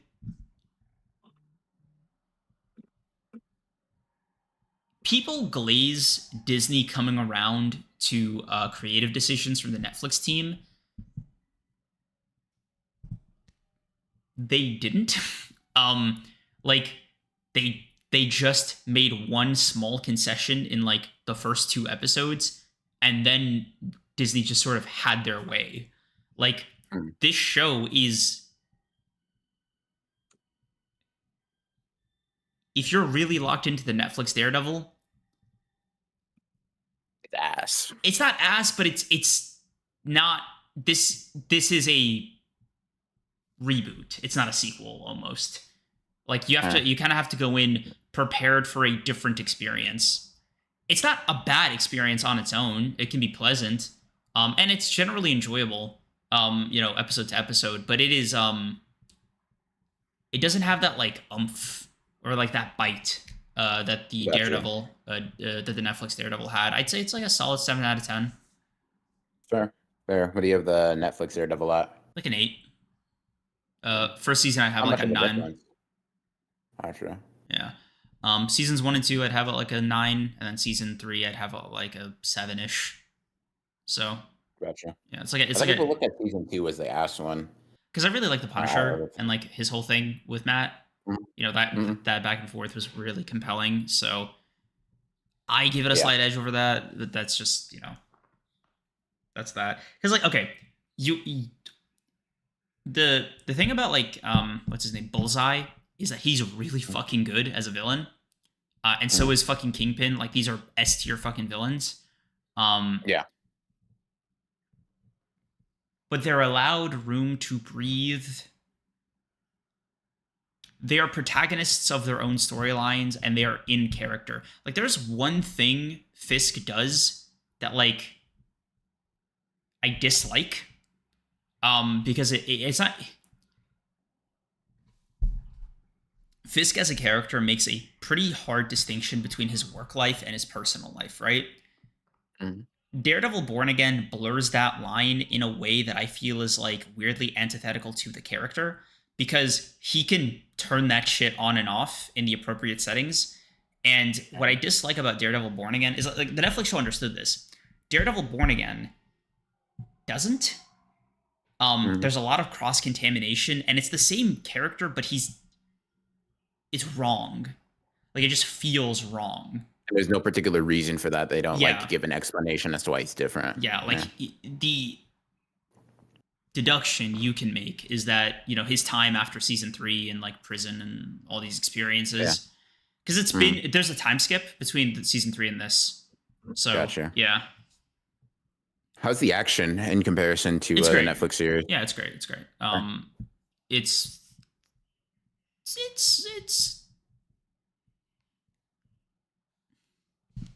That doesn't seem like you thought it was great, bro. the action itself is good. It's like it's at the level. There's just not a lot of action.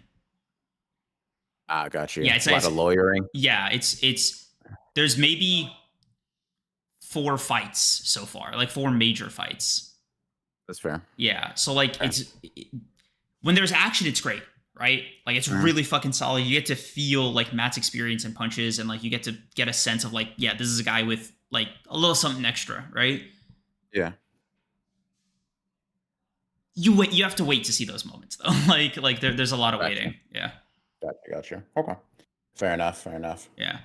Um, Again, not bad. Just it is not the Netflix show. Yeah.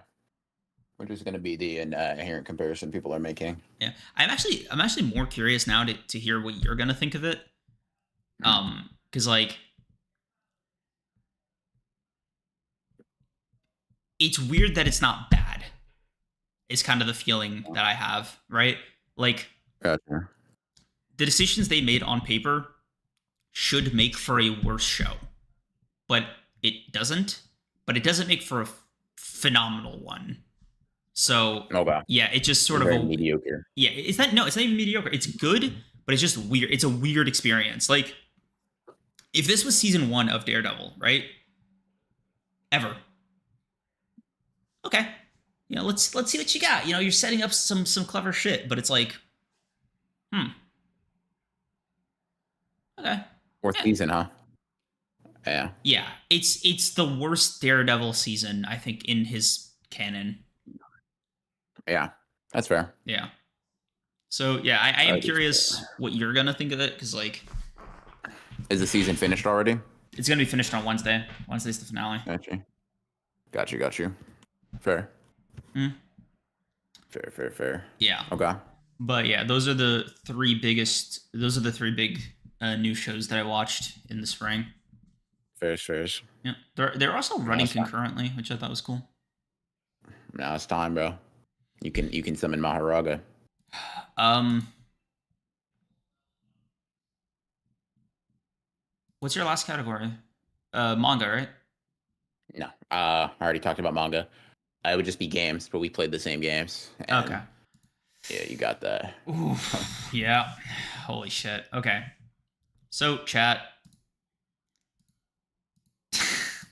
Do you know what you owe games? Do you know what you owe art?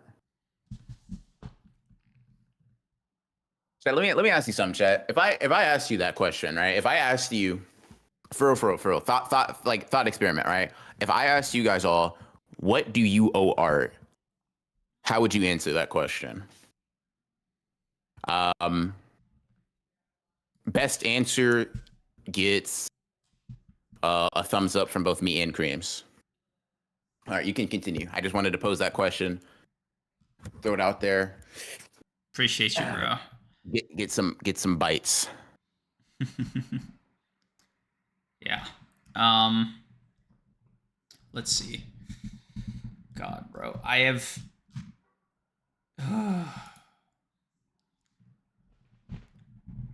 OMG, I was getting pissed at your guys' video game price takes. Oh fuck? hell no. Spit on the whole thing. Explain why you're upset. Spit on the whole thing. Yeah, what the I'm fuck? sending 10, 20 toes down. Let's talk about it. Let's get at it. Let's get active. All right. I'm curious. That was a little too combative. I'm curious. Yeah. While Legality's typing her fucking fingers off, I Let's guess see. My time, a life worth living, my life, everything, nothing. Okay. They're getting some interesting answers, bro. Write this down, nigga. Why are you just looking, bro? because it's written down for me, bro. Like Take note, bro. A life debt, my time, a life worth living, my life, everything, nothing is an interesting one. Nothing is an interesting one. I would like elaboration on if possible. That's insane. Anyway, so chat. This has been the season of gaming for me. All right. I'm trying very hard to lock in to video games as a medium. I'm putting my money where my mouth is. All right. I'm putting boots to the floor, asses to fists, whatever the phrase is, right? And I kind of teased this in the last media review, but Super Mario Bros. U Deluxe, super fun game.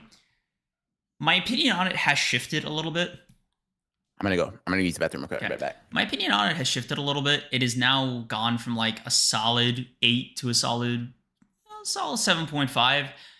It's still generally fun, but I do think there is something in it that I did find a little lacking, and that was like a general lack of I don't know, interest, I guess. Like the thing that really swayed my opinion of it was there was two things. One, finishing the game, it was cool, and it was fun to play the game and like not really finally get into platforming as a genre, but more so specifically like the platforming of Mario games.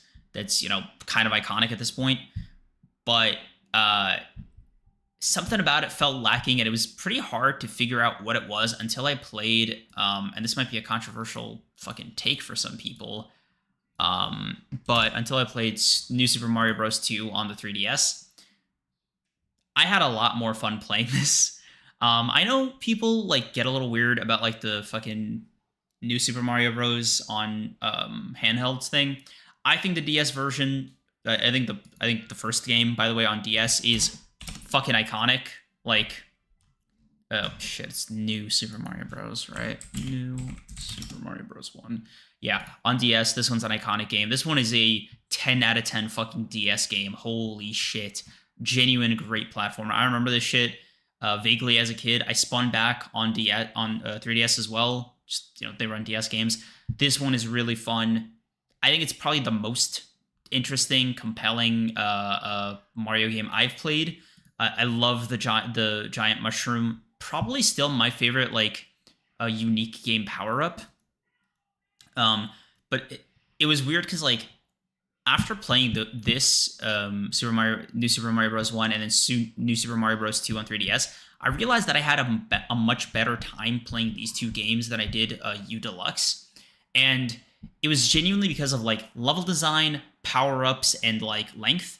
The levels in Mario Bros. U Deluxe felt so fucking long, and it was cool when I was playing it for the first time. But like now having a wider, like, you know, breadth of reference, man, these unique power-ups really fucking change the tone of a level. Like the Tanuki power-up is different.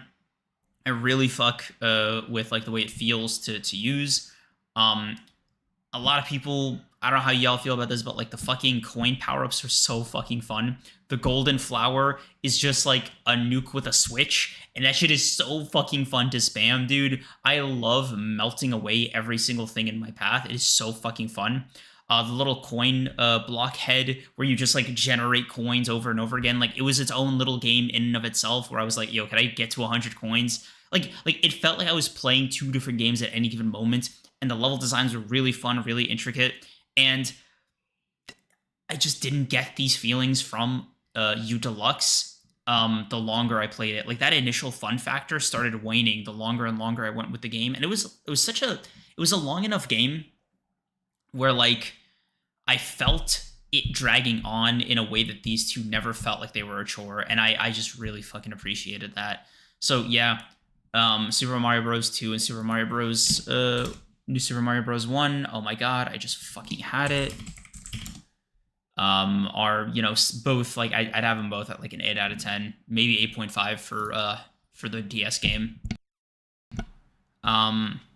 Cruz is on his way to becoming a Mario Maker streamer, bro. You would never see me do that shit solo. Like I would have to enlist VR. There's absolutely no fucking way that's ever happening. I think my next Mario Bros. Game, it's not even a Mario Bros. Game. It's my next Mario game is going to be Mario 3D Land. I already have it, like I said, on 3DS, so I'm excited to try it. It's going to be my first 3D Mario game, so it's going to be a bit of a beta test, you know, just for me to get a feel of what it's like to play a 3D Mario game, because I know 3D Mario is its own little fucking bag of worms, and it's so funny because it's like Mario games and Zelda games are basically like the baseline for every other fucking video game in existence. So I understand that like I'm kind of setting myself up to have like a whole breadth of fucking genres open to me now. So I'm excited for this. I'm nervous. I'm excited. We'll see. I did play the first level. It was fun enough where I'm like, okay, I could really see myself getting into this. Super fucking side thing about the 3DS generally, by the way. I can't fucking stand the 3D effect on the platforming games because all they do, like, okay, I wonder if it'll even appear on screen. Nope, wait, I'm playing a different game. Fuck, damn it. Okay, I'm just gonna have to explain it with words. Um, you okay? So you kind of winced there. You're muted. These are tight in my head. Ah, Things kind of hurt. fair. Yeah. So the 3DS does this weird thing with the Mario game with Super Mario Bros. 2. That I just want to briefly talk about. God damn it! I just Did lost. Fidelity explain the gaming tip, by the way, or no? Oh, I didn't even. You don't have to it. look right now. I just if you saw it or not. Let me in call. I am not doing this power dynamic. If you want to argue, motherfucker, typing my ass. Make funny ass demands. I feel like I owe proof of dedication. Like I can't die until I make something that can be affirmed as art by people completely disconnected to me. It's what I like about manga, I think. Super cool, super introspective. I need to finish this thought because I'm already on a roll. So I'm not ignoring it, but I do need to like press on here. So when you have a 3DS in front of you, and you're playing Super Mario Bros. 2, all the 3D effect does, like turning on the slider, literally the only thing it does is like blur the background and just kind of like have the cutouts of the platform and the character pop out, right? But there's no need for depth. So it's such a useless fucking 3D effect because you actually lose detail when you're playing the game. So there's no, like, I just found like the 3D part of playing this game very useless, and it really added nothing to the experience. Whereas Super Mario 3D Land or Mario 3D Land, which is going to be my next Mario game and my first 3D Mario game, I'm hoping that having the 3D effect on for some of it will make it better and or easier. I did try it out for a bit and nothing felt particularly different, but I'm excited either way, at the very least, because like maybe it'll feel more immersive. I don't know. But so far, there's been 2 games on 3DS that have utilized the 3D effect well, and it is Donkey Kong 3D. Donkey Kong Returns 3D. My first Donkey Kong game, I tried playing the first 2 levels. Holy shit, I am not ready for it. This is a fucking Wii game on a 3DS, which is impressive in and of itself.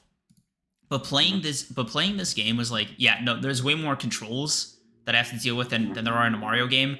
Like, you don't just fucking jump or whatever. So, like, it's also the first game on 3DS I played where I have to use the trigger buttons, which was a very weird feeling for me. So you grab, you smash, you throw. Like, Donkey Kong just does more shit than Mario. And it was a very weird experience to like right after Mario, where it was like, okay, yeah, no, this is going to be like, this is a game. So I do have to like spin back when I'm ready. Like, that's not saying the Mario games weren't. It was just like it feels so different. It feels more different than I was prepared for it to feel, if that makes sense. So yeah, for any of you Donkey Kong heads out there, yeah, that is I owe y'all an apology. It is not just Monkey Mario. Holy fuck. But yeah, the best part of the 3D effect in Donkey Kong is that Donkey Kong goes into the foreground and the background. So when you have the 3D effect on, you literally like see him go down in the depth, which I thought which is like a really cool effect when you're playing. Gotcha. The other thing that I got a kick out of with the 3D effect is Professor Layton games.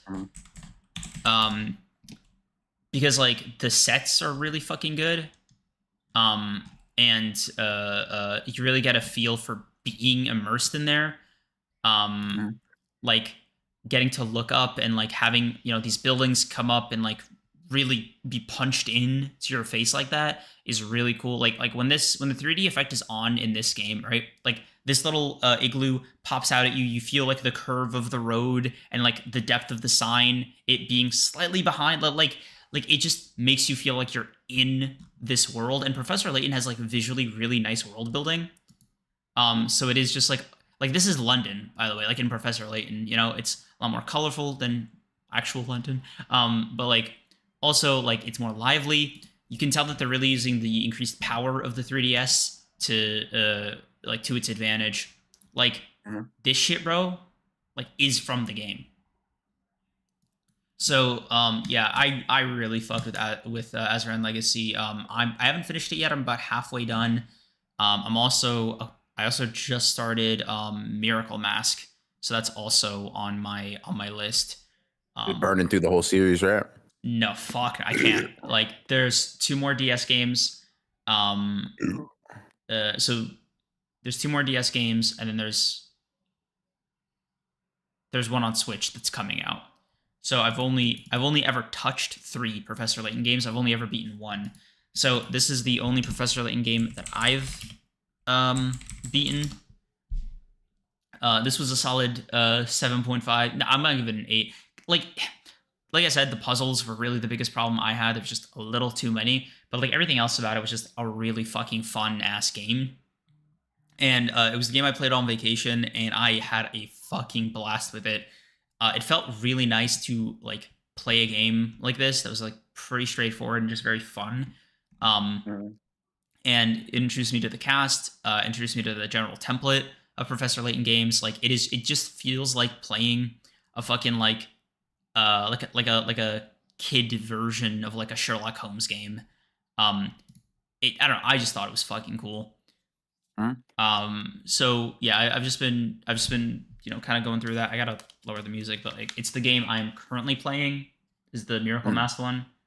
As a whole, which franchise do you that you've explored do you like better, like Mario or Professor Layton? Mario.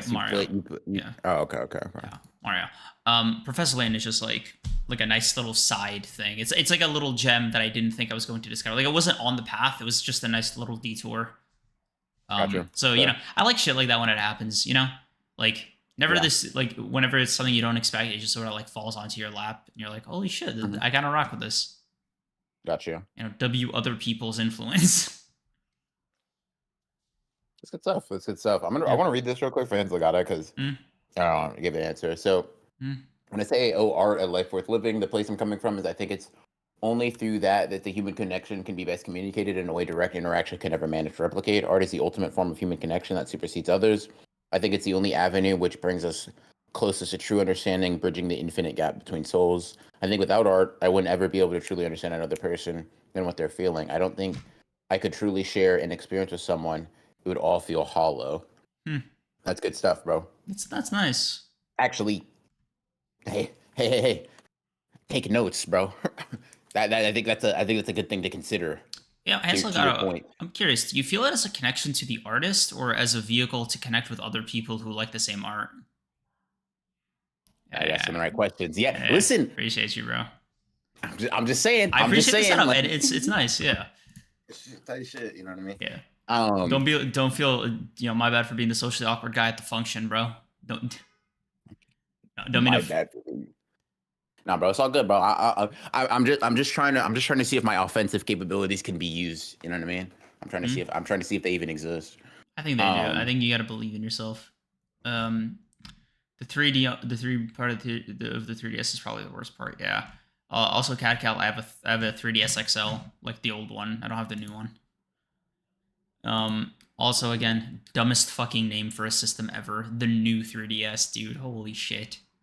That's just what it's called. It's not like a promo thing. Yeah, the new 3DS. Yeah, it's literally called the new Nintendo 3DS.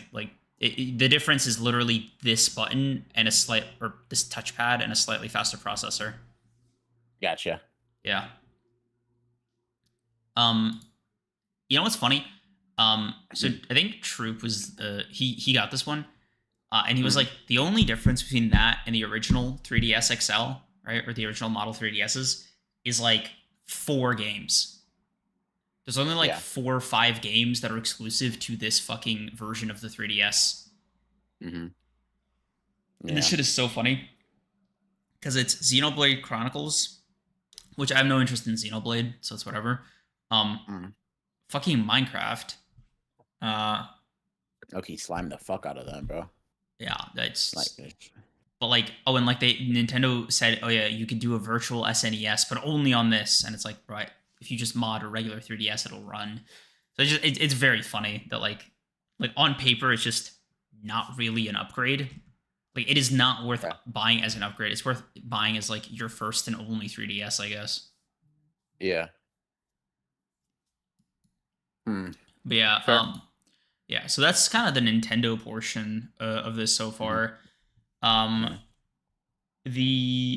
I'm trying to think of like other shit that I played on this thing. Let me just look at my home screen for a fucking sec, because like these Professor Layton games, man, have been really fun. So is the Mario game.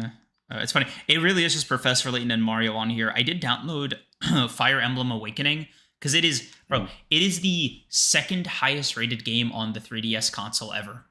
As like a Yeah. 92 after a port of fucking Legend of Zelda Ocarina of Time. I was like, Right. that good? Holy shit. Yeah. Yeah. Yeah. Yeah. Yeah. Yeah. Yeah. Yeah. Let's see. Both. Oh, this is a response to your question about artists or the recipients of art. Both, but primarily as a vehicle to connect with all people, not necessarily people who like the art, but people who have any response to it at all. It gives a reference point on a plain white background. It might be the equivalent of what do those like therapists show you, like those like The paintings or Rorschach whatever. tests. Yeah, Yeah. it might be the equivalent of that, like Hans Legato's ascertaining information about the person based on like their reaction to, Hmm. some form of art. That'd be my guess. Hmm. But yeah. Good answer. Good answer. Very interesting. Um, Cream's not gonna give Pokemon a try. I want to. It's just I only want to do it on 3DS. Like I don't feel like digging up the old DS games or Game Boy games. I just I kind of want to try like a newer Pokemon game in like in something resembling a modern era, and I would like ideally to transfer my Pokemon from the first game to the second game if it's X and Y, or if it's Sun and Moon. But I don't know if that'll work on a modded 3DS. And also, Nintendo servers are fucking shut down, so I don't even know if that service still exists. So I'd have to look up a tutorial on that, and it's just like it's not pressing enough that I'd have to like sit down and fucking research how to do it. Um, but that is just the Nintendo 3DS section. Holy fuck. Is it time, bro? Yeah. Steam time. Holy shit. Oh, We're wait, never. yeah, no, Not time. Not time to unleash the seal yet. yeah, like I've really game maxed. Like we're gonna, and it's been a few months. Okay, so a genre of game that I got really into in I want to say February, March is walking sims. Okay. So Exit 8 is my favorite one so far. I think it really has just been all downhill from here. But Exit 8 is a very simple walking sim / horror game, right? The gimmick is you see this hallway, right? This is the game, right? You just walk down a hallway. If you see anything weird, you walk back. If you don't, you walk forward. The best part about this game, and the reason I have it personally at like a solid 8, ironically, is because like it reforms how you experience horror, right? Traditional horror comes from like experiencing something particularly terrifying, right? Like a jump scare, a fucking demon, whatever the fuck, right? Exit 8's horror is like one of instilling paranoia, right? So some of these anomalies, is what the game calls them, can be so fucking subtle that you don't even register that something is wrong with the hallway, right? Like a tile will be out of place, or like a door will be open, or some shit like that, right? So the paranoia, essentially the fear comes in from a paranoia that something is wrong, right? If you just see the hallway looking normal, that is when the game is at its most scary, because you are going crazy looking at every fucking tile, every fucking face, like you're lingering to see if anything's moving. You're overcome with paranoid 8 times in a row, And if you get one wrong, it resets. So you go through it again and again and again and again, right? It gets to a point where like when some really crazy shit happens, it's relaxing. Like I saw like this demon or something come at me Mhm. and I felt so calm. I was like, "Oh thank God, it's just the demon." Because it was like, "Oh, Oh, thank God. Yeah, it's because it's something that I know is off. yeah, it's so obvious. It like Mhm. reveals like, oh thank God, I could just get through this one. It's like it's easy. Holy shit, please, Yeah, fuck. Um, one of my favorite anomalies was the whole fucking hallway flooding. yeah. Oh my God, dude. There was one that pissed me off. Um, Ooh. this one kept fucking up the game for me. You can't tell that much, but like there's a little face on the tiles. Fun. Like this shit. Yeah. Oh, one is this guy smiling. That's an anomaly. He should be sad. He just or if he looks at you for too long. Fun. For too long. Yeah. This one is just pretty obvious. Like this is one of the relaxing ones. Yeah. Huh. Man, great horror game, very fun. There's like 30 anomalies. It's kind of RNG, but it is extremely fun once you like figure out how to play the game. At some point, I got so good at memorizing the fucking hallway that I would like just Mhm. kind of speed run a little bit. Like you can't really. You Mhm. just uh, I think I've seen a speed run of this though. it's a little luck Um, based, right? You have to be extremely confident because some of the anomalies aren't immediate. Like one Gotcha. of the anomalies is the posters increasing in size slowly, and if you go too Mhm. fast, like they don't increase enough for you to notice. Gotcha. Yeah. Gotcha.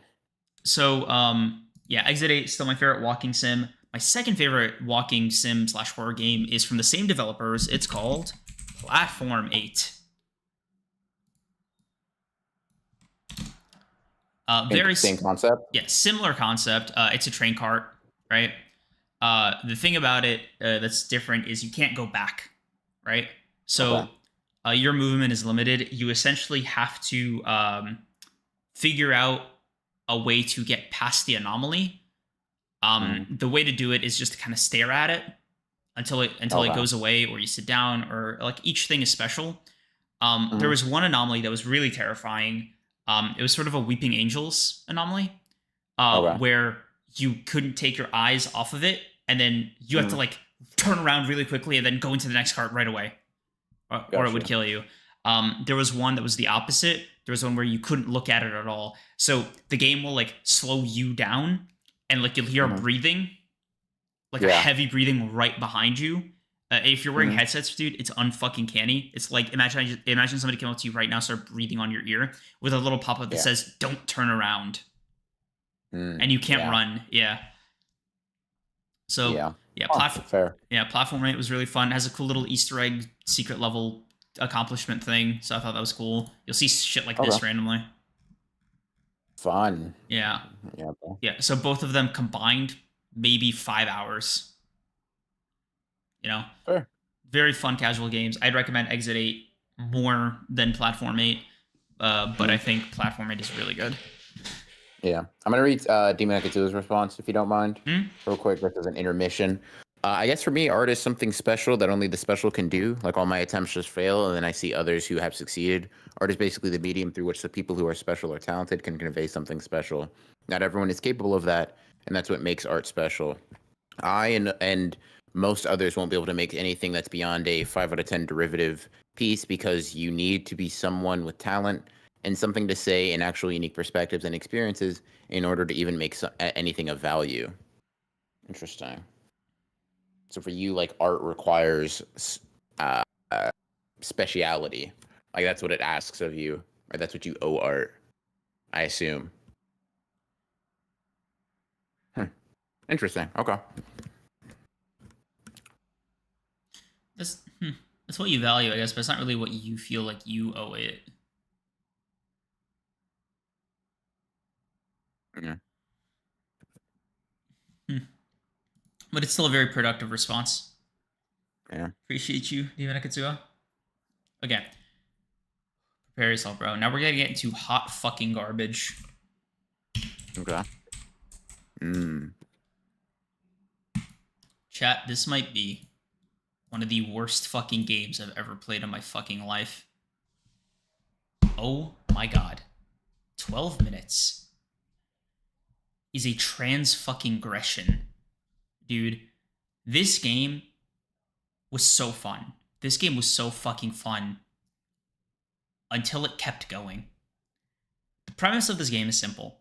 You're stuck in a time loop of 12 minutes, and at the end of 12 minutes, you die, your wife dies, and you have to figure out how to save your wife, right? Very fun concept. You're trying a bunch of shit in this room, right? It's this room, a bathroom, and a bedroom, and you have to figure out how to stop your wife's murder, figure out why the murder is even happening, and essentially like save everybody, right? You can't fight him off. You can't fight off the murderer. You can't like stop the sequence of events from anything other than solving the case. Mechanically, a little clunky, but generally very fun to do, right?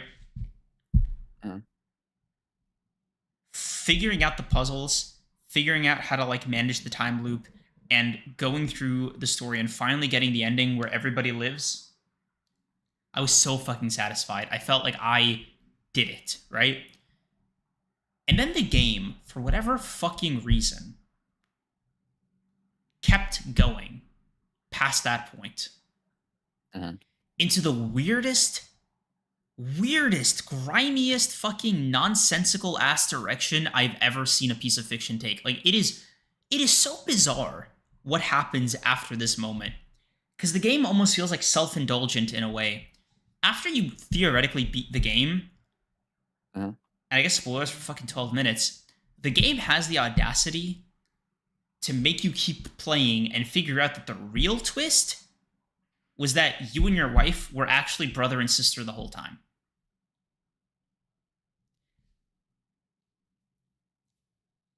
I can't even begin to unpack to you how fucking stupid this is, because the game doesn't stop there. It doesn't stop the fucking incest. No. It goes a step further. The game insists upon itself by looking you in the eye and being like, bro, hold on. Moral dilemma time, right? You guys love those, right? How about you go back in time and you don't lie, fuck, and then impregnate your sister. Or, you do it anyway with the full knowledge that she's your sister. By the way, you have amnesia throughout the game. That's why you don't remember. Or now you do it consensually knowing it's your sister. Yeah? Come on, little incest baby. Oh, it's so hard. Which one do you want? No, seriously, that is presented as a hard, difficult moral conundrum. I made that decision in 0.2 seconds. I was so insulted at it being even offered that I was like, what the fuck does this game think I'm going to do? Be pro incest? Like there's no happiness here. Like the do the right thing ending has the gall to present it as like a kind of somber ending. Like you don't get her, your sister. You don't get the furniture in your apartment for some fucking reason, and the game is like, wow, look at how empty your life is. Yeah, bro, it's empty. It's free of incest. I'll buy new furniture. Fuck you. And like you go back, you get a different ending, and it's like, oh, by the way, you killed your shared father, right? You're also a murderer. You're also the murderer in this whole fucking thing. It doesn't even fucking matter. Whatever. And I was trying to explain this to you at the time, but I was like, the difficulty of the game is like the ludonarrative dissonance affects your gameplay because when you're playing a game that has a time loop mechanic, you're not supposed to have empathy, right? Like empathy is the first thing to go because these aren't characters to you, right? They are parts of the overall puzzle, right? You as the player are meant to solve a puzzle, and you can't do that without taking certain like moral leaps. And because it's a game, you can just make that decision easier, right? They're just lines of code. There's no real difference between like the characters and like the furniture in the game, right? So when you're already in the headspace that everything you do doesn't matter, and I'll be honest, even as the player character, it doesn't fucking matter because you're gonna get respawned anyway.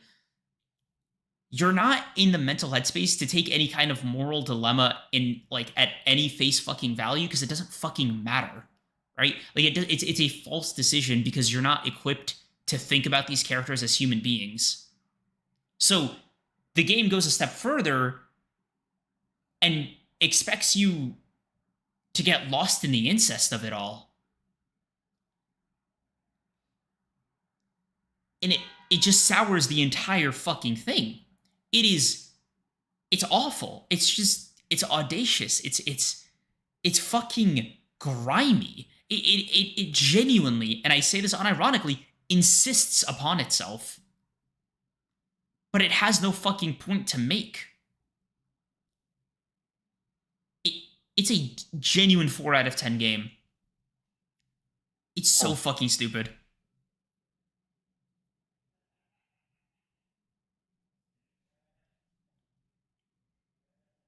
This won a game award. I remember hearing it was good to a point, then it went off the rails. I was in a year of gaming. Everyone was really obsessed with time loop premises. I fucking love time loops. Holy shit. If this game ended after solving everything, I'd just give it a solid 8 and keep it pushing. Holy fuck. Everything about the last quarter of this game made everything retroactively worse. Are there co-op time loop games? Are there co-op time loop games? Not from what I've seen. But it would be cool, right? Yeah. Yeah. I don't know how that even work, but it sounds interesting. Yeah. Fair. Yeah, I've only watched gameplay on 12 minutes, so I've seen a multitude of different reactions, and yeah. It's always interesting when you see like okay, this is pretty good. Damn, really? This is what happened? And then what the fuck? Yeah, but like the thing I was explaining to you is like, yeah, bro, like imagine you're playing it is weird. It's different than watching it because like you've been making these decisions. You're in a different headspace. Like these aren't real decisions to you. They're not real decisions to your fucking character, really. Willem Dafoe slapped though. He did a good job voice acting. Huh. Yeah, fair. Yeah, genuinely the worst game I've played this year. 2, 3, 4, 5 packs of straight ass.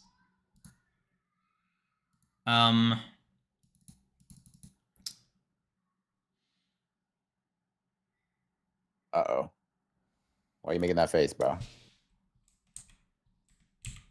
We're getting there. Gotcha. Chat, get ready. Both hands. Yeah. His hands are lubricated, chat. He's armed and dangerous. Like, okay, chat, listen. All right, I'm gonna fucking educate y'all. Davey Reedon might be one of my favorite artists of all time right now. I am gonna be so fucking dead ass with all of you. He just fucking gets it. He just fucking gets it. Like,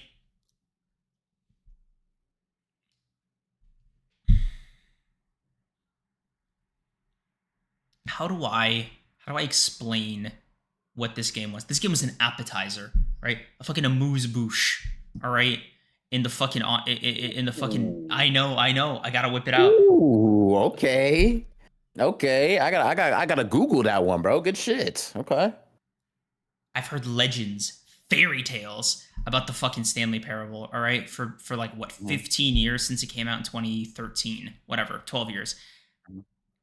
Holy shit, dude. The Ultra Deluxe was 2 games in 1, right? Spoilers, I guess, for the fucking Stanley Parable. But like the Stanley Parable Ultra Deluxe is 2 games in 1. It is both the original Stanley Parable and also an entirely different fucking game. It's weird because it is simultaneously different from the original Stanley Parable for 2 reasons. The license to the first games in like that specific section where the narrator gets mad at you and he's like, oh, why don't you try this game instead? In the original game, it was like Minecraft and one other game. In the deluxe edition, it's Rocket League. and Mm, Firewatch. Playing Rocket League as a human sprite was so funny because getting to see the Rocket League stadium in like mm. human form, From like like you, a norm, yeah, yeah, yeah. it's cool, right? It's still cool to me, but like I can understand why people think like the Ultra Deluxe games were like I get it's fucking Minecraft, bro. Like I get it. Um, so aside from that, There like was a this, time where you wouldn't be able to say that, by the way. I know. This podcast has changed me. So it is just very cool. Despite that, like I think basically aside from that, it's essentially the same exact game. Mm, Um, the initial commentary about choice in video games really lands. I think the Stanley Parable is such a tight knit, fucking interwoven like little game onto itself. Like it's a solid 8 out of 10 for me. The Ultra Deluxe elevates this shit to the fucking stratosphere into like the 9-10 category. I want to say it's a mhm. 9 because of the last game I'm going to talk about today. But like, bro, the Ultra Deluxe, I know a lot of people like aren't totally on board, but I really fucked with it because like I was like, the Ultra Deluxe is just the Stanley Parable 2, right? That's what it is. It is the concept and a commentary on what a Stanley Parable extended universe would be. It is a commentary on unnecessary sequels. It is a commentary on what it means to let a work die after it's lived out its initial vision. It is a commentary on what it means to let go of art, and it is a kind of just general commentary on the sacredness of art, right? It is also a Mhm, response to the Stanley Parable One's success, right? It is mhm, it is like the narrator is used as a framework to discuss the anxieties, um, creative process, and general like distaste for people's like certain reviews about the first game. Like one of my favorite parts of the Stanley Parable 2, or Stanley Parable Ultra Deluxe, is the narrator reading out this one Steam review where the guy says, "I really want a skip button because the narrator is so annoying," and he's like, "Oh, cool, bet. Here's a skip button," and mhm. it's just you in a room and the button, right? There's no other game. So I'm literally walking in circles, just trying to listen to the full monologue. And I only ever hit the button when his dialogue starts repeating. But as you go, his dialogue repeats less and less and less and less until about the fourth button skip, where it's a particularly long monologue where he's kind of just ranting about people not fucking with the original Stanley Parable or not fucking getting it. And he was like, it was never meant to be fucking funny. I had a point that I was trying to prove, and these people are on my ass about, oh, the narrator isn't funny, and how he feels like an identity crisis about like people's reactions to this game because he feels as though it's not the game he was creating in a lot of ways, and the friction that like instilled and like the kind of reason for the Stanley Parable 2 existing, and then ultimately the game's point, at least to me, coalescing into it doesn't matter anyway. All of this will be lost to the sands of time. The most that you can do is really treasure this while it's here, and the most that I as the narrator can do is check out myself, so I don't have to Mhm. deal with you. I really fucked with that, and it was just like a cool way to like bring the concept of both games together, right? The first Stanley Parable is its own thing. The second Stanley Parable is not about the first game. It's not about the Stanley Parable's narrative. It is about the concept of developing for and responding to the success of the Stanley Parable. The Ultra Deluxe discusses the first game as its own object, as its own symbol to create a larger point, and I really fucking love that. And the bucket is my favorite aspect to it because mechanically, it's a nice way to switch between the first and second games. Because when you pick up the bucket, so what I'll do Mhm. is I'll do a normal Stanley Parable run, then a bucket run. Right? If you follow the Okay. same path with or without the bucket, you get the original dialogue from the first game, and then you get the new dialogue from the second game, just holding the bucket. The bucket has its own fucking little jokes or whatever. I thought they were funny. A lot of people don't even like the bucket as a metaphor. I fucking love the bucket as a mechanic and a metaphor. Personally, it just Mhm. landed. But like what the Stanley Parable Ultra Deluxe did for the Stanley Parable like slash artist reflecting on their fucking biggest success experience was, Mhm. I fucking rock with it. Creams your Fair. enjoyment in this Oh, game feels like a satisfaction in having the point just said out loud to you. Weird. I'm interpreting that as weirdly hostile. Not sure I like it, but I'm gonna choose to ignore that. And just say that's on me. It's not about having the point said out loud to you. It's about experiencing the game. It's about experiencing the emotions of the game while also playing the game, right? So any parts of the Stanley Parable that were presented as boring felt boring.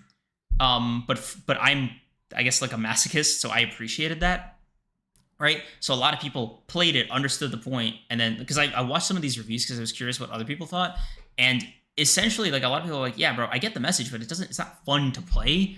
Even if it's like not meant to be fun, it's not fun to play. So it's kind of the self-fulfilling thing.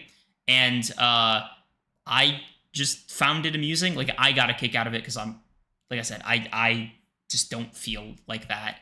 The only part that I hated in the Stanley Parable 2 section was the settings champion, but I just did that because it was just like a trophy I wanted.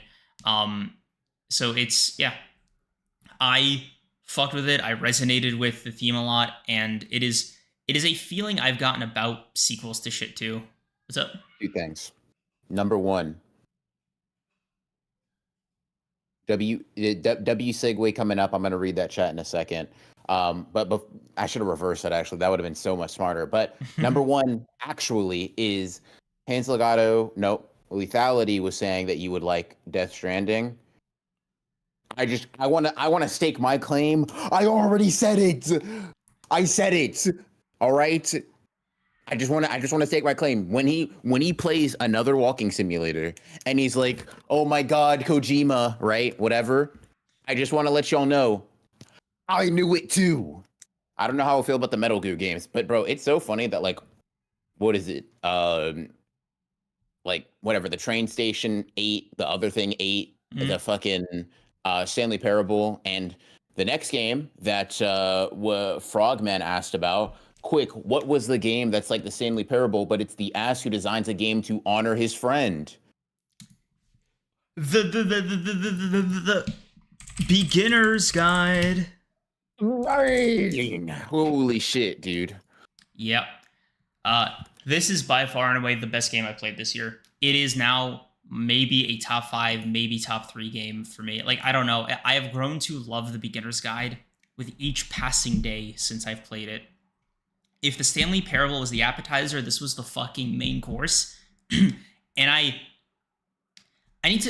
don't want to exaggerate here. This game was actually life-changing. Not metaphorically, not existentially, like not philosophically. It was life-changing. And Bjork can attest to it. Bro, that right shit. Here. It was right here, chat. Yeah. This is where it was lodged. Yeah. Bro, listen. I've done something I've never done before after I beat this game. I bought him and Troop the fucking game at the same time. I was like, y'all gotta play this right now. No sale. Yeah. Holy shit. Yep. Immense. I was like, yeah, bro, I'll get around. I'll get around to that sometime. You got a gift from Creams. I guess I'll be playing this very soon. Thanks, bro. I appreciate you deciding that for me. Yeah. It was a good game. I don't have nearly as much to say about it as Creams does, so I will definitely give him the floor. I will say the discussion about, art and criticism I did find particularly interesting. Creams, I'm leaving the floor to you, really fucked with the message. Listen, man. You gave it a 9. I respect it. I love that. Don't knock your own opinions about it. But for me, this game just kind of hit something in me, man. It hit me right here. It hit me right where I fucking live. Because this game, man, it was the full fucking emotional spectrum for me. It felt like a guided tour on appreciating art, making art, and consuming art. And there's this quote I like from this video essay that really stuck with me. The beginner's guide doesn't break the fourth wall. It is a game constructed without one. And that is the best fucking way to describe playing the beginner's guide, because it is essentially pitched as a walking tour of Davey Wreden. Like, that's the narrator / creator of the game's real name, Davey Wreden, aka the guy who made the Stanley Parable. is a walking tour hosted by Davey Reedon of his friend Coda's scrapped video games, right? And their arguments about what video games should be as an art form, as a medium, and as well as like Davey trying to explore and learn more about Coda as a friend through his games. And I'm not going to spoil too much about the fucking beginner's guide. It is probably going to be some of the best 90 minutes you'll ever fucking experience in your life. IMO. Ask this guy. But to say that this game kind of took me through. I'm gonna wait for that to pass. Don't want to fucking up my little fucking monologue. 100%, bro. You have to have the proper ambiance, the proper setting. Maybe I should get a lamppost. Maybe you should, bro. Because, like, I'm not going to lie. I was going to get up and just kind of, like, not face the camera for, like, 10 minutes and just kind of, like, horror farm. Just kind of, like... It's funny. It blurred your... Yeah. Kind of fucked it up, I'm telling you, bro, y'all not even allowed to see it, bro. Y'all not even allowed to see my face when I'm horror farming type shit. It blinds y'all. Bro, holy fuck. Like... Every way you interpret the beginner's guide is it'll work. Like most interpretations you'll have, most approaches you'll have. The game is, if you thought the Stanley Parable was fucking spoon feeding its message, the beginner's guide was like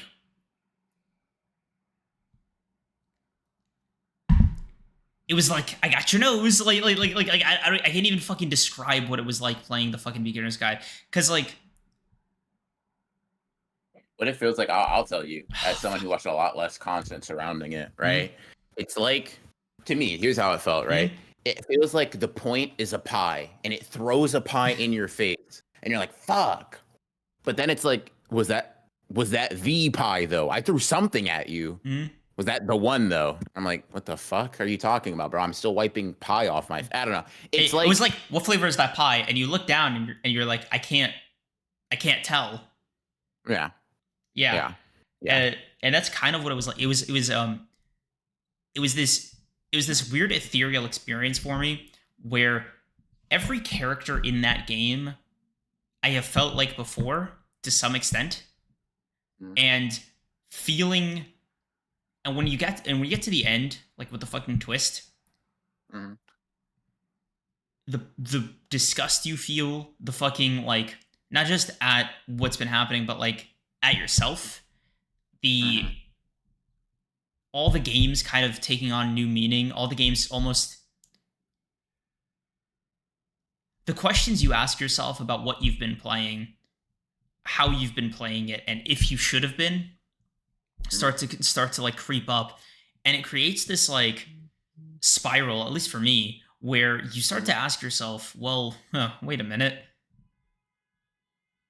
Everything is the beginner's guide. All art is the beginner's guide. And I've been all three people. I've at least been two consistent people, right? Mm-hmm. And I need to change my approach and my perspective on how I discuss art in the future, because this game just kind of like shoved in my face my own worst lazy habits, I guess. And as a creator, it presents a sense of like peaceful letting go of one's own work. It hits multiple strides. It changed how I consume, it changed how I produce, and it changes how I discuss art. W commentary by Dane, bro. Yep. Rivals better. Thank you, Dane. But yeah, very instrumental, very influential game. Again, would you say this is your favorite game of all time? Persona 5 still has that title. Elden Ring is still number 2. Okay. I can give this number 3 though. I can give this number 3. Okay. That's respectable, because pound for pound, I mean, that means it's fighting way out of its weight class. Yeah. Elden Ring's like, we played that for like 200 hours. Yep. Persona's like 100 and something hours. Yeah. Okay. Like, bro, 300 hours, 90 minutes. Yeah. Yeah. as somebody who's also played the game, please feel free to weigh in. Like, I know it probably didn't affect you in the same way, but Yeah. Listen, only I can understand the beginner's guide. what did the beginner's guide mean to you? The Yeah, strongest, chat. like. Yeah, bro. Fuck. But yeah, I'm actually asking you, bro. Like, please, I want to hear your thoughts too, or I guess like I want you to express them to chat. Um, I mean, like I said, my thoughts come off a lot more. I've also played every game. Fair. Mm-hmm. My thoughts on the beginner's guide are a lot more simplistic. I think the way I looked at it is also, I mean, this just my current dynamic with art, which is one that consumes and critiques more than they create and share. And so I pretty much viewed the beginner's guide as an exploration of some of the pitfalls that you can fall into as someone talking about and discussing art. That's mainly the lens I looked at it through. In contrast to kind of Cream's looking at it a lot in sort of like a creative, like two halves of the creator brain. I definitely viewed it as like, um, and I'll keep in line with your kind of like non-spoiler Mm-hmm. approach, but just two separate sides who both enjoy art and enjoy a process of it and need to understand certain things, give up certain things. It's kind of why I asked the question initially to you guys. What do you guys think you owe art? Well, that's one half of the reason at least. Mm-hmm. And so I think my answer is probably like pretty simple. It's just like earnesty. Is earnesty a word? Earnestness. Mm-hmm. Earnesty. Earnestness, yeah. Earnestness. There we go. Yeah, which is basically like your all, right? Mm-hmm. What you can give, your attention, your introspection, all of that stuff or whatever. Um, your patience, maybe, right? Mm-hmm. But needless to say, I found it quite interesting. I think a lot of my high score for it, and two in particular, is just that it didn't really feel like it wasted my time. Mm-hmm. Like 90-minute experience, you're kind of in and out. You get the premise of the game, you get the core of the game, and um there is a certain moment in it where it's like, oh, that recontextualized everything. I'm kind of Mm-hmm. understanding what I was playing through an entirely different lens. And so, I'd say it's a really good game. Not necessarily life changing, but it was certainly a thought provoking and pretty fun experience for me. Mm-hmm. Um, I think that's probably a lot of general. That's probably the experience a lot of people are gonna have. Like for me, I think I was right on the cusp of like having that fucking Isagi puzzle piece moment. It was like I'm trying to like make a blue line metaphor. I think it was like akin to unlocking metavision a little bit. Mhm. It was like all the puzzle pieces were there, all the work was there. The beginner's guide was just kind of like the last like little piece there that just made it all connect. And it felt like the Yeah. first time I ever felt like, my hair turned white, like I was the fucking field. Yeah. Um, and I don't know, it felt like the game felt like it completed me in a lot of ways, or completed like something I'd always wrestled with or always felt for so long, and it finally made it click into place as like one cohesive philosophy, I guess. Fair, bro. I'm in. I'm glad you had your awakening through that. Mm-hmm, mm-hmm, Uh, mm-hmm. seems pretty beneficial, I will say. Tries I to be. heard about another guy, bro, who had an awakening that was a little bit more jarring, but I don't know. That guy sounds kind of like a dork, though. Tired shit, bro. Uh, Not even that handsome for real. Whoa, no, that's what I won't say about him. He's like, I mean, like if I just had to guess, right? Like just looking at him, damn, bro. Like I'm straight, but attractive guy. Um, holy shit. Mm-hmm. Um, Yeah. huh? Um, Nothing, bro. Uh, you did play games before, so I play games. You've played games in this season before. I know it's like you didn't finish them, but if you want to talk about them, like I didn't finish, two of the Professor Layton games I talked about. If you want to Yeah, just I like, don't because I don't have it. Like the only other game I played that I would want to talk about is not even want to talk about that I could talk about is Keep Talking and Nobody Explodes, the Oh game yeah, that we I forgot about. fucking streamed. Which, needless to say, stressful mess. Fun until you have to learn Morse code. I'll be real with you, Chet. Mm. Maybe it just makes me a smooth brain. Maybe it makes me a fucking bumbling buffoon. I ain't doing Morse code to defuse a bomb, bro. My pops was a great bomb expert. I will not be following in his footsteps. Mm. I'm also kind of concerned that, like, you know, Pops's partner was a little bit of a sexual deviant. So That's what they I called don't us think I back want in to the hang. forest, bro. We I had don't each think I want other. to hang around that guy no more. Um, Yeah, solid 7 out of 10 game for me. Like it's a fun yeah, stream game. yeah. I give it like a 6. But yeah, the other game that I know you're referencing, no, haven't played enough. Okay. It's not even about not being finished. It's just like it's not enough to give a worthwhile take, opinion, et cetera, et cetera. Maybe, hopefully, rather, by the next go around, I will have either finished the game or made some solid progress. But Mm. I'll leave a majority of like the video game analysis, exploration, and journeying to you, bro. That's like I think that's something only Big Bro All My Motion Man Yeah. the third can do. Uh-huh. Um, Shit. All right. Anyway. And this is I think the last thing we can talk about, Cyberpunk Edge Runners. mm. I forgot to write Edge Runners. Holy shit. Oh, I don't like identifying with David more. I don't like it. I don't like it. Yeah, what a crazy 48 hours for you, man. Yeah, dude. Crazy week. Yeah, no. Yeah, I've gone actually, like, in the past like 4 days.